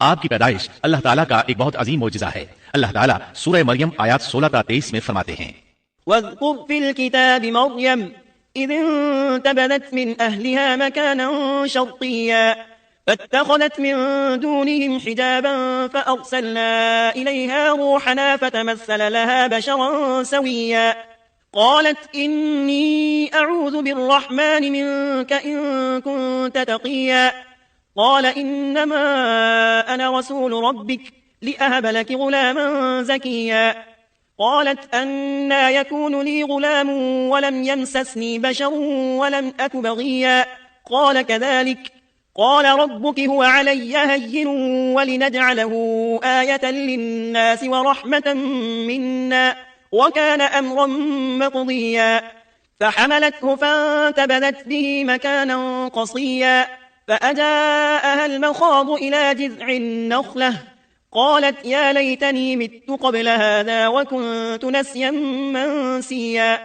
اس کتاب میں مریم کا بھی واقعہ بیان کیجیے جبکہ وہ اپنے گھر کے افراد سے الگ ہو کر ایک شرقی مکان میں آئیں اور ان لوگوں کی طرف سے پردہ کر لیا۔ پھر ہم نے اپنی روح کو ان کے پاس بھیجا، بس وہ ان کے سامنے پورا آدمی بن کر ظاہر ہوا۔ یہ کہنے لگی میں تجھ سے رحمان کی پناہ مانگتی ہوں اگر تو کچھ بھی اللہ سے ڈرنے والا ہے۔ اس نے جواب دیا کہ میں تو اللہ کا بھیجا ہوا قاصد ہوں، تجھے ایک پاکیزہ لڑکا دینے آیا ہوں۔ کہنے لگی بھلا میرے ہاں بچہ کیسے ہو سکتا ہے؟ مجھے تو کسی انسان کا ہاتھ تک نہیں لگا اور نہ میں بدکار ہوں۔ اس نے کہا بات تو یہی ہے، لیکن تیرے پروردگار کا ارشاد ہے کہ وہ مجھ پر بہت ہی آسان ہے، ہم تو اسے لوگوں کے لیے ایک نشانی بنا دیں گے اور اپنی خاص رحمت۔ یہ تو ایک طے شدہ بات ہے۔ بس وہ حمل سے ہو گئیں اور اسی وجہ سے وہ یکسو ہو کر ایک دور کی جگہ چلی گئیں۔ پھر درد ذہ اسے ایک کھجور کے تنے کے نیچے لے آیا اور بے ساختہ زبان سے نکل گیا کہ کاش میں اس سے پہلے ہی مر گئی ہوتی اور لوگوں کی یاد سے بھی بھولی بسری ہو جاتی۔ سیدہ مریم بہت عبادت گزار تھی، انہوں نے اپنے اور لوگوں کے درمیان آڑ بنا لی تھی، انہیں کھانا بھی پردے کے پیچھے سے پکڑایا جاتا، اللہ تعالیٰ کی طرف سے بھی انہیں خاص رزق مل رہا تھا۔ اس حالت میں جبریل علیہ السلام ان کے پاس آئے، انہوں نے ان کے گریبان میں اللہ کے حکم سے پھونک ماری، اس سے انہیں حمل ٹھہر گیا۔ ولادت کا وقت آیا تو آپ لوگوں سے بہت دور یعنی بیت اللہ چلی گئیں، وہیں انہیں درد ذہ شروع ہوا، تب کہنے لگی کاش میں اس سے پہلے مر جاتی۔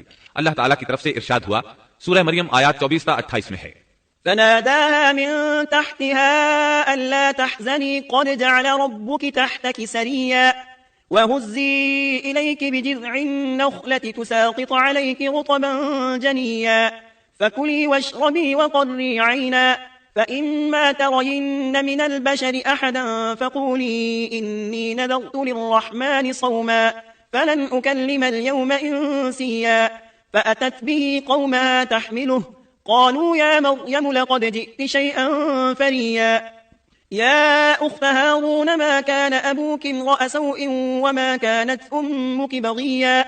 اتنے میں اسے نیچے سے ہی آواز دی کہ آزردہ خاطر نہ ہو، تیرے رب نے تیرے پاؤں تلے ایک چشمہ جاری کر دیا ہے اور اس کھجور کے تنے کو اپنی طرف ہلا، یہ تیرے سامنے تر و تازہ پکی کھجوریں گرا دے گا۔ اب چین سے کھا پی اور آنکھیں ٹھنڈی رکھ، اگر تجھے کوئی انسان نظر پڑ جائے تو کہہ دینا کہ میں نے اللہ رحمان کے نام کا روزہ مان رکھا ہے، میں آج کسی شخص سے بات نہ کروں گی۔ اب عیسیٰ کو لیے ہوئے وہ اپنی قوم کے پاس آئیں، سب کہنے لگے مریم تو نے بڑی بری حرکت کی، اے ہارون کی بہن، نہ تو تیرا باپ برا آدمی تھا اور نہ تیری ماں بدکار تھی۔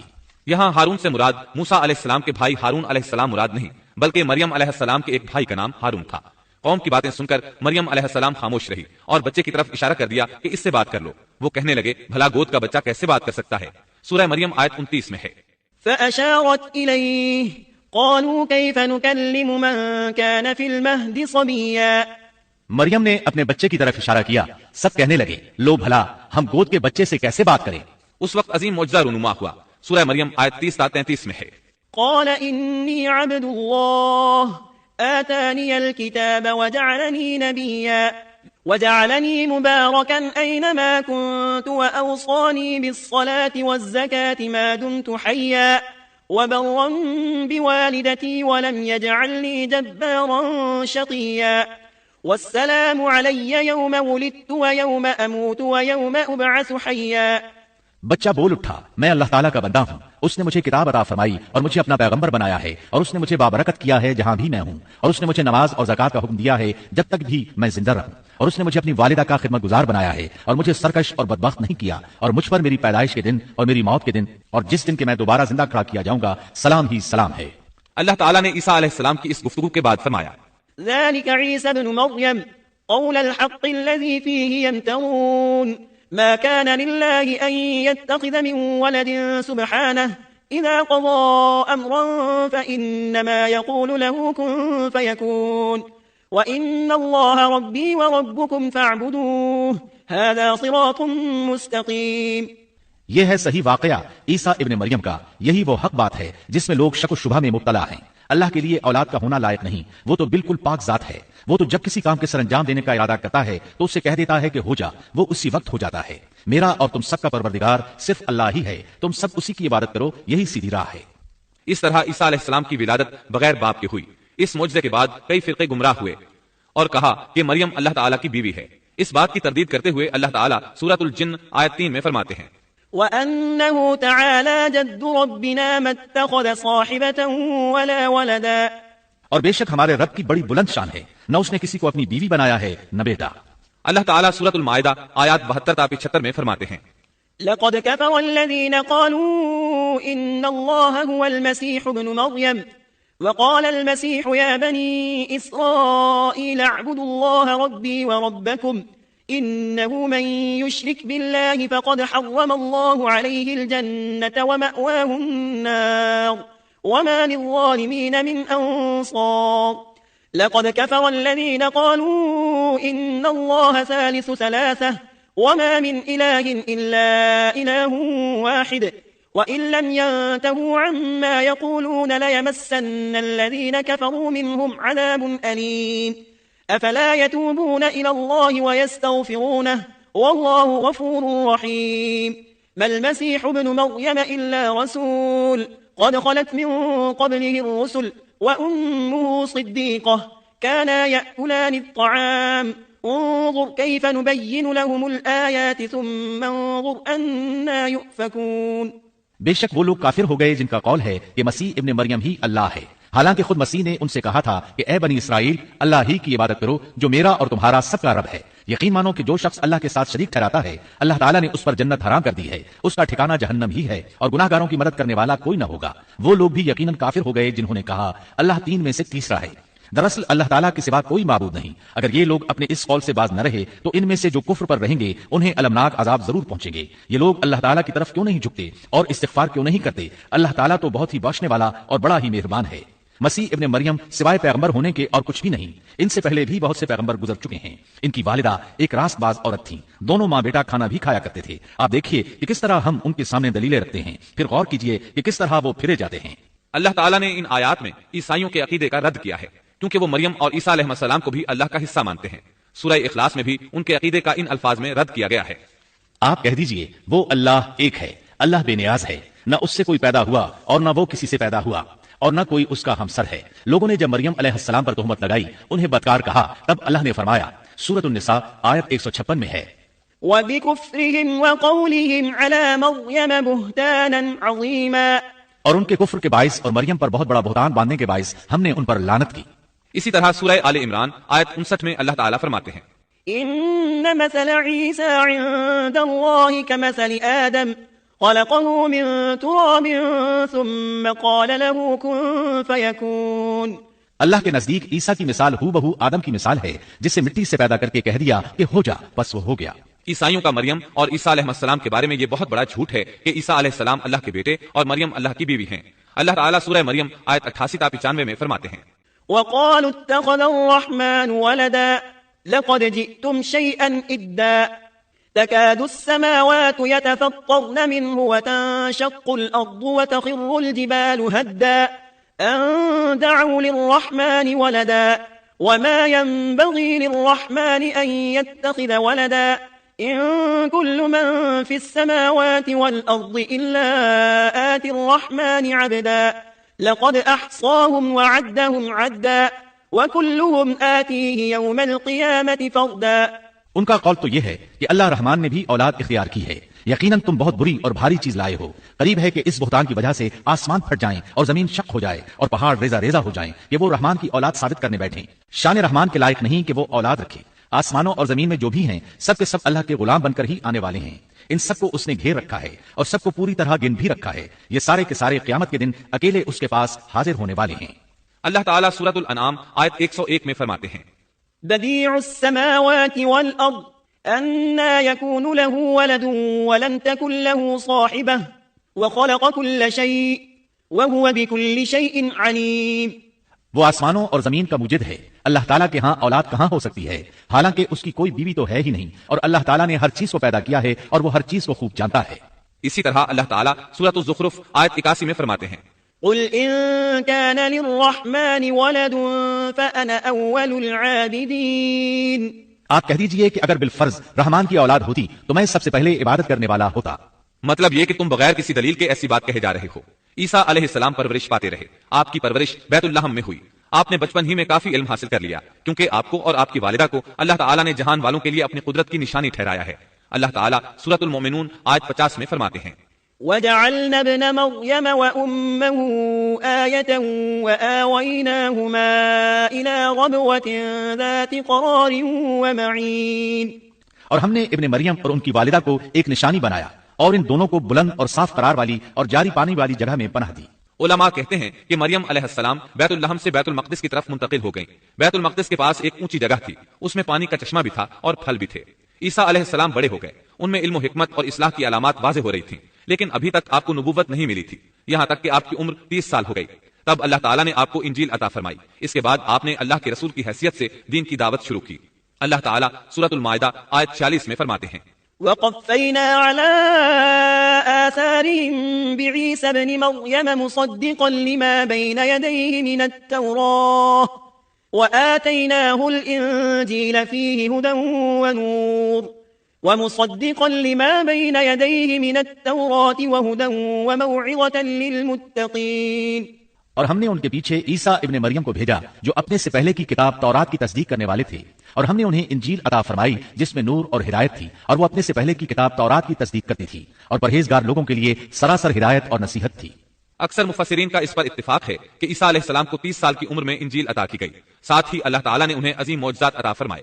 سورہ آل عمران آیت 48 اور 49 میں اللہ تعالیٰ فرماتے ہیں وَيُعَلِّمُهُ الْكِتَابَ وَالْحِكْمَةَ وَالتَّوْرَاةَ وَالْإِنْجِيلَ وَرَسُولًا إِلَى بَنِي إِسْرَائِيلَ أَنِّي قَدْ جِئْتُكُمْ بِآيَةٍ مِّن رَّبِّكُمْ أَنِّي أَخْلُقُ لَكُم مِّنَ الطِّينِ كَهَيْئَةِ الطَّيْرِ فَأَنفُخُ فِيهِ فَيَكُونُ طَيْرًا بِإِذْنِ اللَّهِ وَأُبْرِئُ الْأَكْمَهَ وَالْأَبْرَصَ وَأُحْيِي الْمَوْتَى بِإِذْنِ اللَّهِ وَأُنَبِّئُكُم بِمَا تَأْكُلُونَ وَمَا تَدَّخِرُونَ فِي بُيُوتِكُمْ إِنَّ فِي ذَلِكَ لَآيَةً لَكُمْ إِن كُنتُم مُّؤْمِنِينَ. اور اللہ اسے لکھنا اور حکمت اور تورات اور انجیل سکھلائے گا، اور وہ بنی اسرائیل کی طرف رسول ہوگا کہ میں تمہارے پاس تمہارے رب کی نشانی لایا ہوں. میں تمہارے لیے پرندے کی شکل کی طرح مٹی کا پرندہ بناتا ہوں، پھر اس میں پھونک مارتا ہوں تو وہ اللہ تعالیٰ کے حکم سے پرندہ بن جاتا ہے، اور اللہ کے حکم سے میں مادرزاد اندھے کو اور کوڑھی کو اچھا کر دیتا ہوں، اور مردے کو جلا دیتا ہوں، اور جو کچھ تم کھاؤ اور جو اپنے گھروں میں ذخیرہ کرو میں وہ تمہیں بتا دیتا ہوں. اس میں تمہارے لیے بہت بڑی نشانی ہے اگر تم ایماندار ہو. اس طرح عیسیٰ علیہ السلام بنی اسرائیل کی طرف مبعوث ہوئے. تمام نبی کسی خاص قوم کی طرف مبعوث ہوئے ہیں، جبکہ نبی اکرم صلی اللہ علیہ وسلم تمام انسانوں اور جنوں کے لیے رسول بنا کر بھیجے گئے. یہ آپ کی خصوصیات میں سے ایک امتیازی خصوصیت ہے. اللہ تعالیٰ نے عیسیٰ ابن مریم علیہ السلام کو عظیم معجزات عطا فرمائے. پیدائشی اندھا بینا ہو جاتا، کوڑھی کا کوڑھ دور ہو جاتا، برس والے کے جسم پر ہاتھ پھیر دیتے تو اس کا برس ختم ہو جاتا، مٹی کے پرندے بنا کر پھونک مارتے تو وہ اڑنے لگتے. لیکن سب سے بڑا معجزہ اللہ تعالیٰ نے آپ کو یہ عطا فرمایا کہ آپ نے اللہ کے حکم سے مردوں کو زندہ کیا. سورہ آل عمران آیت 50 اور 51 میں ہے وَمُصَدِّقًا لِمَا بَيْنَ يَدَيَّ مِنَ التَّوْرَاةِ وَلِأُحِلَّ لَكُمْ بَعْضَ الَّذِي حُرِّمَ عَلَيْكُمْ وَجِئْتُكُمْ بِآيَةٍ مِّن رَّبِّكُمْ فَاتَّقُوا اللَّهَ وَأَطِيعُونِ إِنَّ اللَّهَ رَبِّي وَرَبُّكُمْ فَاعْبُدُوهُ هَذَا صِرَاطٌ مُّسْتَقِيمٌ. اور میں تورات کی تصدیق کرنے والا ہوں جو مجھ سے پہلے ہے، اور میں اس لیے آیا ہوں کہ تم پر بعض وہ چیزیں حلال کر دوں جو تم پر حرام کر دی گئی ہیں، اور میں تمہارے پاس تمہارے رب کی نشانیاں لایا ہوں، اس لیے تم اللہ سے ڈرو اور میری فرمانبرداری کرو. یقین مانو کہ میرا اور تمہارا رب اللہ ہی ہے، تم سب اسی کی عبادت کرو، یہی سیدھی راہ ہے. لوگوں نے تمام نشانیاں دیکھی لیکن پھر بھی کفر پر ڈٹے رہے، عیسیٰ علیہ السلام کی تکذیب کرتے رہے. اللہ تعالیٰ سورہ آل عمران آیت 52 میں فرماتے ہیں فَلَمَّا أَحَسَّ عِيسَى مِنْهُمُ الْكُفْرَ قَالَ مَنْ أَنصَارِي إِلَى اللَّهِ قَالَ الْحَوَارِيُّونَ نَحْنُ أَنصَارُ اللَّهِ آمَنَّا بِاللَّهِ وَاشْهَدْ بِأَنَّا مُسْلِمُونَ. مگر جب عیسیٰ نے ان کا کفر محسوس کر لیا تو کہنے لگے اللہ کی راہ میں میری مدد کرنے والا کون ہے؟ حواریوں نے جواب دیا کہ ہم اللہ کی راہ کے مددگار ہیں، ہم اللہ پر ایمان لائے اور آپ گواہ رہیے کہ ہم تابعدار ہیں. سورۃ الصف میں اللہ تعالیٰ عیسیٰ علیہ السلام کی زبانی فرماتے ہیں کہ انہوں نے ایمانداروں کو مخاطب کر کے کہا يا أيها الذين آمنوا كونوا أنصار الله كما قال عيسى ابن مريم للحواريين من أنصاري إلى الله قال الحواريون نحن أنصار الله فآمنت طائفة من بني إسرائيل وكفرت طائفة فأيدنا الذين آمنوا على عدوهم فأصبحوا ظاهرين. اے ایمان والو، تم اللہ کے مددگار بن جاؤ جس طرح مریم کے بیٹے عیسیٰ نے حواریوں سے فرمایا کہ کون ہے جو اللہ کی راہ میں میرا مددگار بنے. حواریوں نے کہا ہم اللہ کی راہ میں مددگار ہیں. بس بنی اسرائیل میں سے ایک جماعت تو ایمان لے آئی اور ایک جماعت نے کفر کیا تو ہم نے مومنوں کی ان کے دشمنوں کے مقابلے میں مدد فرمائی، بس وہ غالب آ گئے. اس کے بعد اللہ تعالیٰ نے دین عیسوی کو یہودیوں کے مذہب پر غالب کر دیا. جب لوگوں نے کفر کیا اس وقت صرف حواری آپ پر ایمان لائے تھے، ان کی تعداد صرف 12 تھی. بعد میں دین عیسوی کو اللہ تعالیٰ نے مکمل طور پر غلبہ عطا فرمایا. حواری ایمان ضرور لائے تھے لیکن ان میں کسی قدر تردد تھا. اللہ تعالیٰ سورۃ المائدہ آیت 111 تا 115 میں فرماتے ہیں وَإِذْ أَوْحَيْتُ إِلَى الْحَوَارِيِّينَ أَنْ آمِنُوا بِي وَبِرَسُولِي قالوا آمنا واشهد بأننا مسلمون إذ قال الحواريون يا عيسى ابن مريم هل يستطيع ربك أن ينزل علينا مائدة من السماء قال اتقوا الله إن كنتم مؤمنين قالوا نريد أن نأكل منها وتطمئن قلوبنا ونعلم أن قد صدقتنا ونكون عليها من الشاهدين قال عيسى ابن مريم اللهم ربنا أنزل علينا مائدة من السماء تكون لنا عيدا لأولنا وآخرنا وآية منك وارزقنا وأنت خير الرازقين قال الله إني منزلها عليكم فمن يكفر بعد منكم فإني أعذبه عذابا لا أعذبه أحدا من العالمين. اور جب میں نے حواریوں کو حکم دیا کہ تم مجھ پر اور میرے رسول پر ایمان لاؤ، انہوں نے کہا ہم ایمان لائے اور آپ گواہ رہیے کہ ہم پورے فرمانبردار ہیں۔ وہ وقت یاد کے قابل ہے جبکہ حواریوں نے عرض کیا اے عیسیٰ ابن مریم، کیا آپ کا رب ایسا کر سکتا ہے کہ ہم پر آسمان سے ایک خان نازل فرما دے؟ آپ نے فرمایا کہ اللہ سے ڈرو اگر تم ایماندار ہو۔ وہ بولے کہ ہم یہ چاہتے ہیں کہ اس میں سے کھائیں اور ہمارے دلوں کو پورا اطمینان ہو جائے اور ہمارا یہ یقین اور بڑھ جائے کہ آپ نے ہم سے سچ بولا ہے اور ہم گواہی دینے والوں میں سے ہو جائیں۔ عیسیٰ ابن مریم نے دعا کی کہ اے اللہ، اے ہمارے پروردگار، ہم پر آسمان سے کھانا نازل فرما کہ وہ ہمارے لیے یعنی ہم میں جو اول ہیں اور جو بعد ہیں سب کے لیے ایک خوشی کی بات ہو جائے اور تیری طرف سے ایک نشان ہو جائے اور تو ہم کو رزق عطا فرما دے اور تو سب عطا کرنے والوں سے اچھا ہے۔ حق تعالیٰ نے ارشاد فرمایا کہ میں وہ کھانا تم لوگوں پر نازل کرنے والا ہوں، پھر جو شخص تم میں سے اس کے بعد کفر کرے گا تو میں اس کو ایسی سزا دوں گا کہ وہ سزا دنیا جہان والوں میں سے کسی کو نہ دوں گا۔ اور یہ اللہ تعالیٰ کی سنت ہے کہ جب منہ مانگا معجزہ آ جائے اور اس کے بعد بھی لوگ کفر کریں تو وہ تمام لوگ ہلاک کر دیے جاتے ہیں۔ آخرکار وہ کھانا اترنے لگا، انہوں نے اس کھانے کو کھایا اور ایمان پر قائم رہے، البتہ ان میں سے ایک نے خیانت کی، اس کا ذکر آگے آئے گا۔ ان مسلسل معجزات کا لوگوں میں چرچا ہونے لگا۔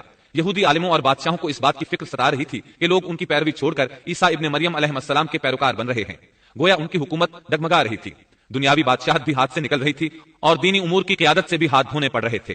یہ صورتحال دیکھ کر یہودی عالم یہودی بادشاہ کے پاس گئے، اسے عیسیٰ علیہ السلام کے بارے میں خوف زدہ کرنے لگے، کہنے لگے وہ خود کو یہود کا بادشاہ خیال کرتا ہے اور دعویٰ کر رہا ہے کہ جلد تم سے بادشاہت چھین لے گا۔ بادشاہ کو اپنی حکومت کی پڑ گئی، اس نے حکم دیا اسے سولی پر چڑھا دو۔ اس وقت سزا کا یہی طریقہ تھا، آدمی کو قتل نہیں کرتے تھے، سولی پر لٹکا دیا کرتے تھے، ہاتھوں پیروں میں کیل ٹھونک دیے جاتے تھے، اسی حالت میں لٹکا ہوا وہ ختم ہو جاتا تھا۔ اس طرح یہودیوں نے عیسیٰ علیہ السلام کے قتل کا پروگرام بنایا۔ یہ آپ کے رسول بننے کے 3 سال بعد کی بات ہے۔ انجیل متی کے مطابق یہودیوں نے جس شخص کو عیسیٰ علیہ السلام کے خلاف ابھارا تھا وہ روم کا گورنر تھا، اس کا نام پونتس پلاطس تھا۔ اس نے اپنے سپاہیوں سے مل کر عیسیٰ علیہ السلام کو گرفتار کرنے کی سازش تیار کی اور عیسیٰ علیہ السلام کے ایک شاگرد یہودا اسکریوتی کو 30 دینار پر جاسوسی کے لیے تیار کر لیا۔ ان دنوں عیسیٰ علیہ السلام مذہبی تہوار فسق منانے بیت المقدس آئے ہوئے تھے۔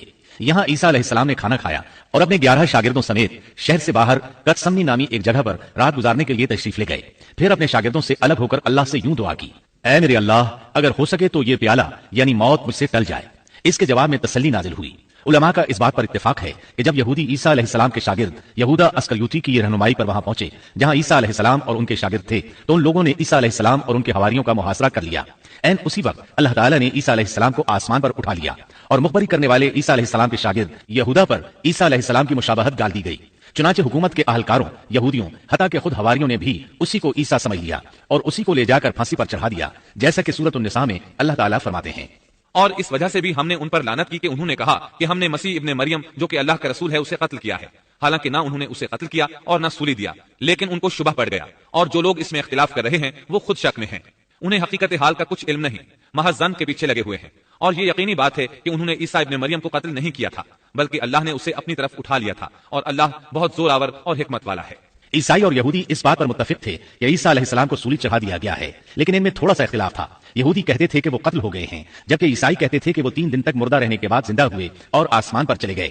اللہ تعالیٰ نے ان دونوں گروہوں کی تردید کرتے ہوئے فرمایا کہ یہ شک میں مبتلا ہیں، در حقیقت یہ لوگ عیسیٰ علیہ السلام کو گرفتار نہ کر سکے تھے۔ بہرحال عیسیٰ علیہ السلام کے آسمان پر اٹھائے جانے کے بعد یہود غالب آ گئے اور دین عیسوی کی اشاعت پر پابندی لگا دی، البتہ خفیہ طور پر لوگ اس دین سے آگاہی حاصل کرتے رہے اور یہ سلسلہ 240 سال تک یوں ہی چلتا رہا، یہاں تک کہ ایک بادشاہ نے عیسائی مذہب قبول کر لیا۔ وہ ملک روم کا بڑا بادشاہ تھا۔ اس وقت دین عیسوی خوب پھیلا، لیکن اس بادشاہ نے دین میں شرک والے کچھ طریقے شامل کر دیے۔ ایک روایت کے مطابق وہ 240 سال تک توحید پر قائم رہے۔ یہ بادشاہ قسطنطنیہ پہنچا، وہاں عیسوی مذہب کو اپنے اقوال کے ساتھ زندہ کرنا چاہا۔ اس بادشاہ نے علماء، درویشوں اور پادریوں کو منتخب کیا۔ اس وقت ظاہری اور واضح کفر کے دروازے کھل گئے۔ پھر عیسائیوں کے 3 فرقے بن گئے۔ ایک کہنے لگا ہمارے درمیان اللہ نے اپنی مرضی کے مطابق کچھ عرصہ قیام کیا، پھر آسمان پر چلا گیا، ان لوگوں کو یعقوبیہ کہتے ہیں۔ دوسرے گروہ نے کہا ہمارے درمیان اللہ کے بیٹے نے جب تک چاہا قیام کیا اور پھر اللہ نے اسے اپنی طرف اٹھا لیا، انہیں نستوریہ کہتے ہیں، اور ان کی کثرت ہوئی۔ اکثر نصارہ کا یہی عقیدہ تھا۔ اور تیسرا فرقہ کہنے لگا ہمارے درمیان اللہ کی منشا کے مطابق کچھ عرصے تک اللہ کا بندہ اور اس کا رسول رہا، پھر اسے اللہ نے اپنی طرف اٹھا لیا، اور یہی لوگ در حقیقت مسلمان تھے۔ انہیں موحدہ کہتے ہیں۔ ان کی انجیل میں شرک اب تک نہیں پایا جاتا۔ ان کی انجیل کا نام انجیل برناباس ہے۔ نصارہ کا یہ فرقہ سب سے قلیل تعداد میں ہے۔ ابن عباس رضی اللہ عنہما کہتے ہیں ان دونوں فرقوں نے تیسرے فرقے پر دھاوا بول کر ان میں اکثر کو قتل کر دیا۔ پھر اسلام اسی طرح تنہا، غریب اور کمزور رہا، یہاں تک کہ رسول اللہ صلی اللہ علیہ وسلم کی بعثت ہوئی۔ اللہ تعالیٰ سورۃ الصف آیت 14 میں فرماتے ہیں فأيدنا الذين آمنوا على عدوهم فأصبحوا ظاهرين۔ تو ہم نے مومنوں کی ان کے دشمنوں کے مقابلے پر مدد کی، پس وہ غالب آ گئے۔ سورۃ النساء آیت 157 میں اللہ تعالیٰ کا فرمان ہے وقولهم إنا قتلنا المسيح عيسى ابن مريم رسول الله وما قتلوه وما صلبوه ولكن شبه لهم وإن الذين اختلفوا فيه لفي شك منه ما لهم به من علم إلا اتباع الظن وما قتلوه يقينا بل رفعه الله إليه وكان الله عزيزا حكيما۔ اور ان کے یوں کہنے کے باعث کہ ہم نے اللہ کے رسول عیسیٰ ابن مریم کو قتل کر دیا، حالانکہ نہ تو انہوں نے اسے قتل کیا نہ سولی پر چڑھایا، بلکہ ان کے لیے وہی صورت بنا دی گئی تھی۔ یقین جانو کہ عیسیٰ کے بارے میں اختلاف کرنے والے ان کے بارے میں شک میں ہیں، انہیں حقیقت حال کا کوئی علم نہیں ہے، وہ محض ظن کے پیچھے لگے ہوئے ہیں۔ اتنا یقینی ہے کہ انہوں نے اسے قتل نہیں کیا۔ اللہ تعالیٰ نے عیسیٰ علیہ السلام کو قیامت کی ایک نشانی قرار دیا۔ سورۃ الزخرف آیت 61 میں ہے وَإِنَّهُ لَعِلْمٌ لِلسَّاعَةِ فَلَا تَمْتَرُنَّ بِهَا وَاتَّبِعُونِ هذا صراط مستقیم۔ اور یقیناً عیسیٰ قیامت کی علامت ہے، بس تم قیامت کے بارے میں شک نہ کرو اور میری فرمانبرداری کرو، یہی سیدھی راہ ہے۔ قیامت کے قریب عیسیٰ علیہ السلام آسمان سے نازل ہوں گے، اور ان کا نزول اس بات کی علامت ہوگا کہ اب قیامت قریب ہے۔ عیسیٰ علیہ السلام اور نبی کریم صلی اللہ علیہ وسلم کے درمیان اور کوئی نبی نہیں ہے، اس لحاظ سے نبی کریم صلی اللہ علیہ وسلم لوگوں سے زیادہ عیسیٰ علیہ السلام کے قریب ہیں، جیسا کہ مسند احمد کی ایک حدیث میں ہے۔ نبی اکرم صلی اللہ علیہ وسلم نے فرمایا الأنبياء إخوة لعلات أمهاتهم شتى ودينهم واحد وإني أولى الناس بعيسى بن مريم لأنه لم يكن بيني وبينه نبي۔ انبیاء کرام سب ایک باپ کے بیٹے بھائی کی طرح ہیں، مائیں جدا جدا اور دین ایک ہے، اور تمام لوگوں سے زیادہ عیسیٰ کے نزدیک میں ہوں، کیونکہ میرے اور ان کے درمیان کوئی نبی نہیں ہے۔ نبی کریم صلی اللہ علیہ وسلم اور عیسیٰ علیہ السلام کی درمیانی مدت قریباً 560 سال ہے۔ آپ فرماتے ہیں وہ بہت جلد نازل ہوں گے، جب تم انہیں دیکھو گے تو پہچان لوگے۔ وہ درمیان قد کے ہیں، ان کا چہرہ سفید اور سرخی مائل ہے، ان کے سر کے بال سیدھے ہیں، ان کے بالوں سے پانی کے قطرے گرتے محسوس ہوں گے، حالانکہ ان کا سر بالکل خشک ہوگا۔ وہ مسجد دمشق کے سفید منارے پر اتریں گے، صلیب کو توڑ دیں گے، خنزیر کو قتل کر دیں گے، جزیے کو ختم کر دیں گے، عیسائیت سمیت تمام باطل دینوں کو ختم کر دیں گے، نصرانیت کی تمام علامات مثلا صلیب اور خنزیر کا خاتمہ کر دیں گے۔ ان کے زمانے میں تمام مذہب ختم ہو جائیں گے، صرف اسلام باقی رہ جائے گا۔ دجال کو بھی اللہ عیسیٰ علیہ السلام کے ہاتھوں قتل کرا دیں گے۔ پوری زمین پر صرف اسلام ہوگا، ساری زمین امن کا گہوارہ بن جائے گی، یہاں تک کہ بکری اور شیر مل کر زندگی بسر کریں گے، بچے سانپوں سے کھیلیں گے، کوئی کسی کو تکلیف نہیں پہنچائے گا۔ عیسیٰ علیہ السلام زمین پر 40 سال قیام کریں گے، پھر آپ کی وفات ہو جائے گی۔ مسلمان آپ کی نماز جنازہ ادا کر کے آپ کو دفن کریں گے۔ قیامت کے دن اللہ تعالیٰ ان سے فرمائیں گے، سورۃ المائدہ آیات 116 اور 117 میں ہے وَإِذْ قَالَ اللَّهُ يَا عِيسَى ابْنَ مَرْيَمَ أَأَنْتَ قُلْتَ لِلنَّاسِ اتَّخِذُونِي وَأُمِّيَ إِلَٰهَيْنِ مِن دُونِ اللَّهِ قَالَ سُبْحَانَكَ مَا يَكُونُ لِي أَنْ أَقُولَ مَا لَيْسَ لِي بِحَقٍّ إِن كُنتُ قُلْتُهُ فَقَدْ عَلِمْتَهُ تَعْلَمُ مَا فِي نَفْسِي وَلَا أَعْلَمُ مَا فِي نَفْسِكَ إِنَّكَ أَنْتَ عَلَّامُ الْغُيُوبِ۔ ما قلت لهم إلا ما أمرتني به أن اعبدوا الله ربي وربكم وكنت عليهم شهيدا ما دمت فيهم فلما توفيتني كنت أنت الرقيب عليهم وأنت على كل شيء شهيد۔ اور وہ وقت بھی قابل ذکر ہے جب اللہ فرمائے گا کہ عیسیٰ ابن مریم، کیا تم نے ان لوگوں سے کہا تھا کہ مجھے اور میری ماں کو بھی اللہ کے علاوہ معبود قرار دے لو؟ عیسیٰ عرض کریں گے کہ تو پاک ہے، مجھے کسی طرح لائق نہ تھا کہ میں ایسی بات کہتا جس کے کہنے کا مجھے کوئی حق نہیں۔ اگر میں نے کہا ہوگا تو تجھے اس کا علم ہوگا، تو میرے دل کے اندر کی بات بھی جانتا ہے، اور جو کچھ تیرے نفس میں ہے میں اس کو نہیں جانتا۔ تمام غیبوں کا جاننے والا تو ہی ہے۔ میں نے تو ان سے اور کچھ نہیں کہا مگر صرف وہی جو تو نے مجھے حکم فرمایا تھا کہ تم اللہ کی بندگی اختیار کرو، جو میرا بھی رب ہے اور تمہارا بھی رب ہے۔ میں ان پر گواہ رہا جب تک ان میں رہا، پھر جب تو نے مجھے اٹھا لیا تو ہی ان پر نگران تھا، اور تو ہر چیز کی پوری خبر رکھتا ہے۔ اللہ تعالیٰ اہل کتاب کو مخاطب کر کے سورۃ النساء آیات 171 اور 172 میں فرماتے ہیں، يا أهل الكتاب لا تغلوا في دينكم ولا تقولوا على الله إلا الحق إنما المسيح عيسى بن مريم رسول الله وكلمته ألقاها إلى مريم وروح منه فآمنوا بالله ورسله ولا تقولوا ثلاثة انتهوا خيرا لكم إنما الله إله واحد سبحانه أن يكون له ولد له ما في السماوات وما في الأرض وكفى بالله وكيلا لن يستنكف المسيح أن يكون عبدا لله ولا الملائكة المقربون ومن يستنكف عن عبادته ويستكبر فسيحشرهم إليه جميعا۔ اے اہل کتاب، اپنے دین کے بارے میں حد سے نہ گزر جاؤ اور اللہ پر بجز حق کے اور کچھ نہ کہو۔ مسیح عیسیٰ ابن مریم تو صرف اللہ کے رسول اور اس کے حکم ہیں جسے اس نے مریم کی طرف ڈال دیا تھا، اور اس کے پاس کی روح ہیں، اس لیے تم اللہ کو اور اس کے سب رسولوں کو مانو اور نہ کہو کہ اللہ تین ہیں۔ اس سے باز آ جاؤ کہ تمہارے لیے بہتری ہے۔ اللہ عبادت کے لائق تو صرف ایک ہی ہے، اور وہ اس سے پاک ہے کہ اس کی اولاد ہو۔ اسی کے لیے ہے جو کچھ آسمانوں میں ہے اور جو کچھ زمین میں ہے، اور اللہ کافی ہے کام بنانے والا۔ سیدنا عیسیٰ علیہ السلام کو اللہ تعالیٰ نے کتاب انجیل عطا فرمائی تھی۔ یہ کتاب بس تورات ہی کی درست شکل تھی۔ مطلب یہ کہ سیدنا عیسیٰ علیہ السلام کی بنیادی تعلیم اگرچہ تورات کے مطابق تھی، لیکن یہودیوں نے تورات میں رد و بدل کر دیا تھا، اس لیے اللہ تعالیٰ نے سیدنا عیسیٰ علیہ السلام کو انجیل عطا فرمائی۔ سیدنا عیسیٰ علیہ السلام کو نبوت ملی تو آپ نے ان سب کی اصلاح کی کوششیں شروع کی۔ اس وقت کے یہودی بھی 4 طبقات میں بٹ گئے تھے۔ ان کے عقائد وہ نہیں رہے تھے جو موسیٰ علیہ السلام نے انہیں دیے تھے۔ آپ نے ان سب کے عقائد کا جائزہ لیا اور ان کی اصلاح کے لیے اپنی زندگی وقف کر دی، لیکن ان بدبختوں نے آپ کی باتیں ماننے سے یکسر انکار کر دیا۔ نہ صرف یہ کہ تعلیمات کا انکار کیا بلکہ آپ کے دشمن بھی ہو گئے۔ سیدنا عیسیٰ علیہ السلام پر جو کتاب نازل ہوئی اس کا نام انجیل ہے، لیکن آج عیسائیوں کے ہاں 4 انجیلیں رائج ہیں۔ یہاں سوال یہ پیدا ہوتا ہے کہ موجودہ 4 انجیلیں وہی ہیں یا یہ سیدنا عیسیٰ علیہ السلام کے بعد تصنیف کی گئی ہیں؟ یہ ایک ایسا سوال ہے جو مدت سے سوال ہی چلا رہا ہے۔ عیسائی حضرات اس سوال کا جواب دینے سے قاصر ہیں۔ عیسائی عالم تک اس بات کا اقرار کرتے نظر آتے ہیں کہ ان میں سے کوئی ایک انجیل بھی مسیح علیہ السلام کی انجیل نہیں ہے اور نہ اس کا خالص ترجمہ ہے۔ موجودہ انجیلوں کے بارے میں عیسائیوں کے ہاں کوئی ایسی سند موجود نہیں جس کی بنا پر وہ کہہ سکیں کہ ان کی روایات کا سلسلہ سیدنا عیسیٰ علیہ السلام یا ان کے شاگردوں تک پہنچتا ہے۔ خود عیسائیت کی مذہبی تاریخ اس بات کی گواہ ہے کہ پہلی صدی عیسوی سے چوتھی صدی عیسوی کے شروع تک عیسائیوں میں 21 سے زیادہ انجیلیں الہامی یقین کی جاتی تھیں، لیکن 325 عیسوی میں ان میں سے 4 کو منتخب کر کے باقی کو غیر مستند قرار دے دیا گیا۔ 4 انجیلوں کا یہ انتخاب بھی کسی تاریخی یا علمی بنیاد پر نہیں کیا گیا تھا، بلکہ اس کے لیے ایک طرح کی فال نکالی گئی تھی۔ اس فال کو الہامی اشارہ سمجھ لیا گیا تھا۔ ان 4 انجیلوں میں متی کی انجیل سب سے قدیم گنی جاتی ہے۔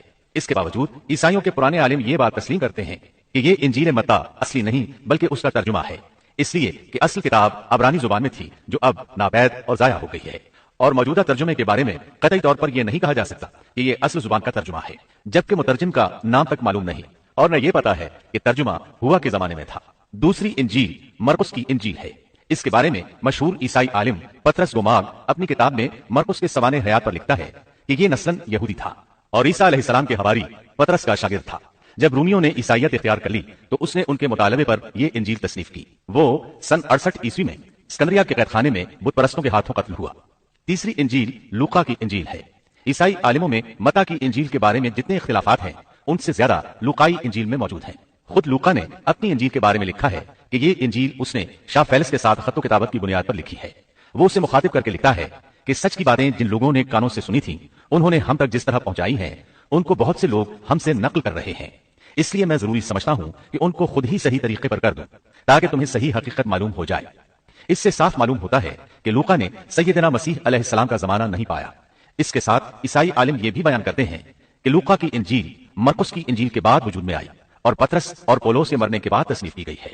دراصل لوقا انطاکیہ شہر میں طب کا پیشہ کرتا تھا۔ اس نے عیسیٰ علیہ السلام کو نہیں دیکھا اور عیسائیت کو سینٹ پال یعنی پولس سے سیکھا اور سینٹ پال کے بارے میں یہ بات تحقیق کو پہنچ چکی ہے کہ وہ دراصل متعصب یہودی تھا، عیسائیت کا بدترین دشمن خیال کیا جاتا تھا۔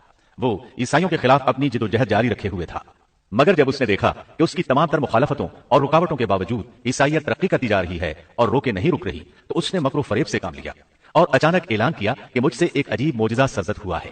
میں صحت کی حالت میں تھا کہ میں ایک دم زمین پر گرا جیسے کوئی کسی کو کشتی میں پچھاڑ دیتا ہے، اور اسی حالت میں مسیح علیہ السلام نے مجھے چھوا اور سخت الفاظ میں کہا کہ خبردار، آئندہ ہرگز میرے پیروکاروں کے خلاف کوئی قدم نہ اٹھانا۔ بس میں اسی وقت مسیح علیہ السلام پر ایمان لے آیا اور مسیح کے حکم سے مسیحی دنیا کی خدمت کے لیے مامور ہو گیا ہوں۔ مسیح نے مجھ سے کہا ہے کہ میں لوگوں کو مسیح کی انجیل کی بشارت سنا دوں اور اس کی پیروی کی ترغیب دوں۔ اس طرح اس نے آہستہ آہستہ کلیسا پر ایسا قبضہ کیا کہ دین عیسوی کی اصل صداقتوں کو مٹا کر اسے بدعتوں اور رسومات کا مجموعہ بنا ڈالا اور پوری مسیحیت کو بت پرستی میں تبدیل کر دیا۔ آج جو عیسائیت قائم ہے وہ اسی پولوس کی ایجاد کردہ مسیحیت ہے، لہذا اس کے بعد کون دعویٰ کر سکتا ہے کہ اس کے شاگرد لوقا کی انجیل الہامی انجیل ہے؟ چوتھی انجیل یوحنا کی انجیل ہے۔ اس کے بارے میں عیسائیوں کا عام عقیدہ ہے کہ یہ سیدنا عیسیٰ علیہ السلام کے محبوب شاگرد یوحنا زبدی کی تالیف ہے۔ یوحنا عیسیٰ علیہ السلام کے 12 حواریوں میں سے ایک تھا۔ یوحنا کی انجیل کو ان کی انجیل کہا جاتا ہے، لیکن خود عیسائی عالموں کا یہ دعویٰ ہے کہ یوحنا کی انجیل خود یوحنا کی تصنیف کردہ نہیں ہے۔ یہ تھا ان انجیلوں کا تعارف، اس سے ان کی حقیقت واضح ہو جاتی ہے۔ عیسیٰ علیہ السلام اللہ کے نبی، رسول اور پیغمبر ہیں۔ ان کے بعد سوائے نبی کریم صلی اللہ علیہ وسلم کے کوئی نبی نہیں آیا۔ نبی کریم صلی اللہ علیہ وسلم افضل النبیین ہیں، افضل المرسلین اور خاتم النبیین ہیں۔ آپ پر اور تمام انبیاء کرام پر اللہ تعالیٰ کی رحمتیں نازل ہوں، آمین۔ اور اس کے ساتھ ہی عیسیٰ علیہ السلام کا قصہ اپنے اختتام کو پہنچا۔ اس کے بعد آپ سنیں گے نبی آخر الزمان خاتم النبیین صلی اللہ علیہ وسلم کا تذکرہ، جو 8 کیسٹوں پر مشتمل ہے۔ اللہ تعالیٰ ہم سب کا حامی و ناصر ہو، آمین۔ سامعین محترم، ابھی آپ دارالسلام اسٹوڈیو سے قصص الانبیاء سن رہے تھے۔ اللہ تعالیٰ ہمیں عمل کرنے کی توفیق نصیب فرمائے، آمین یا رب العالمین۔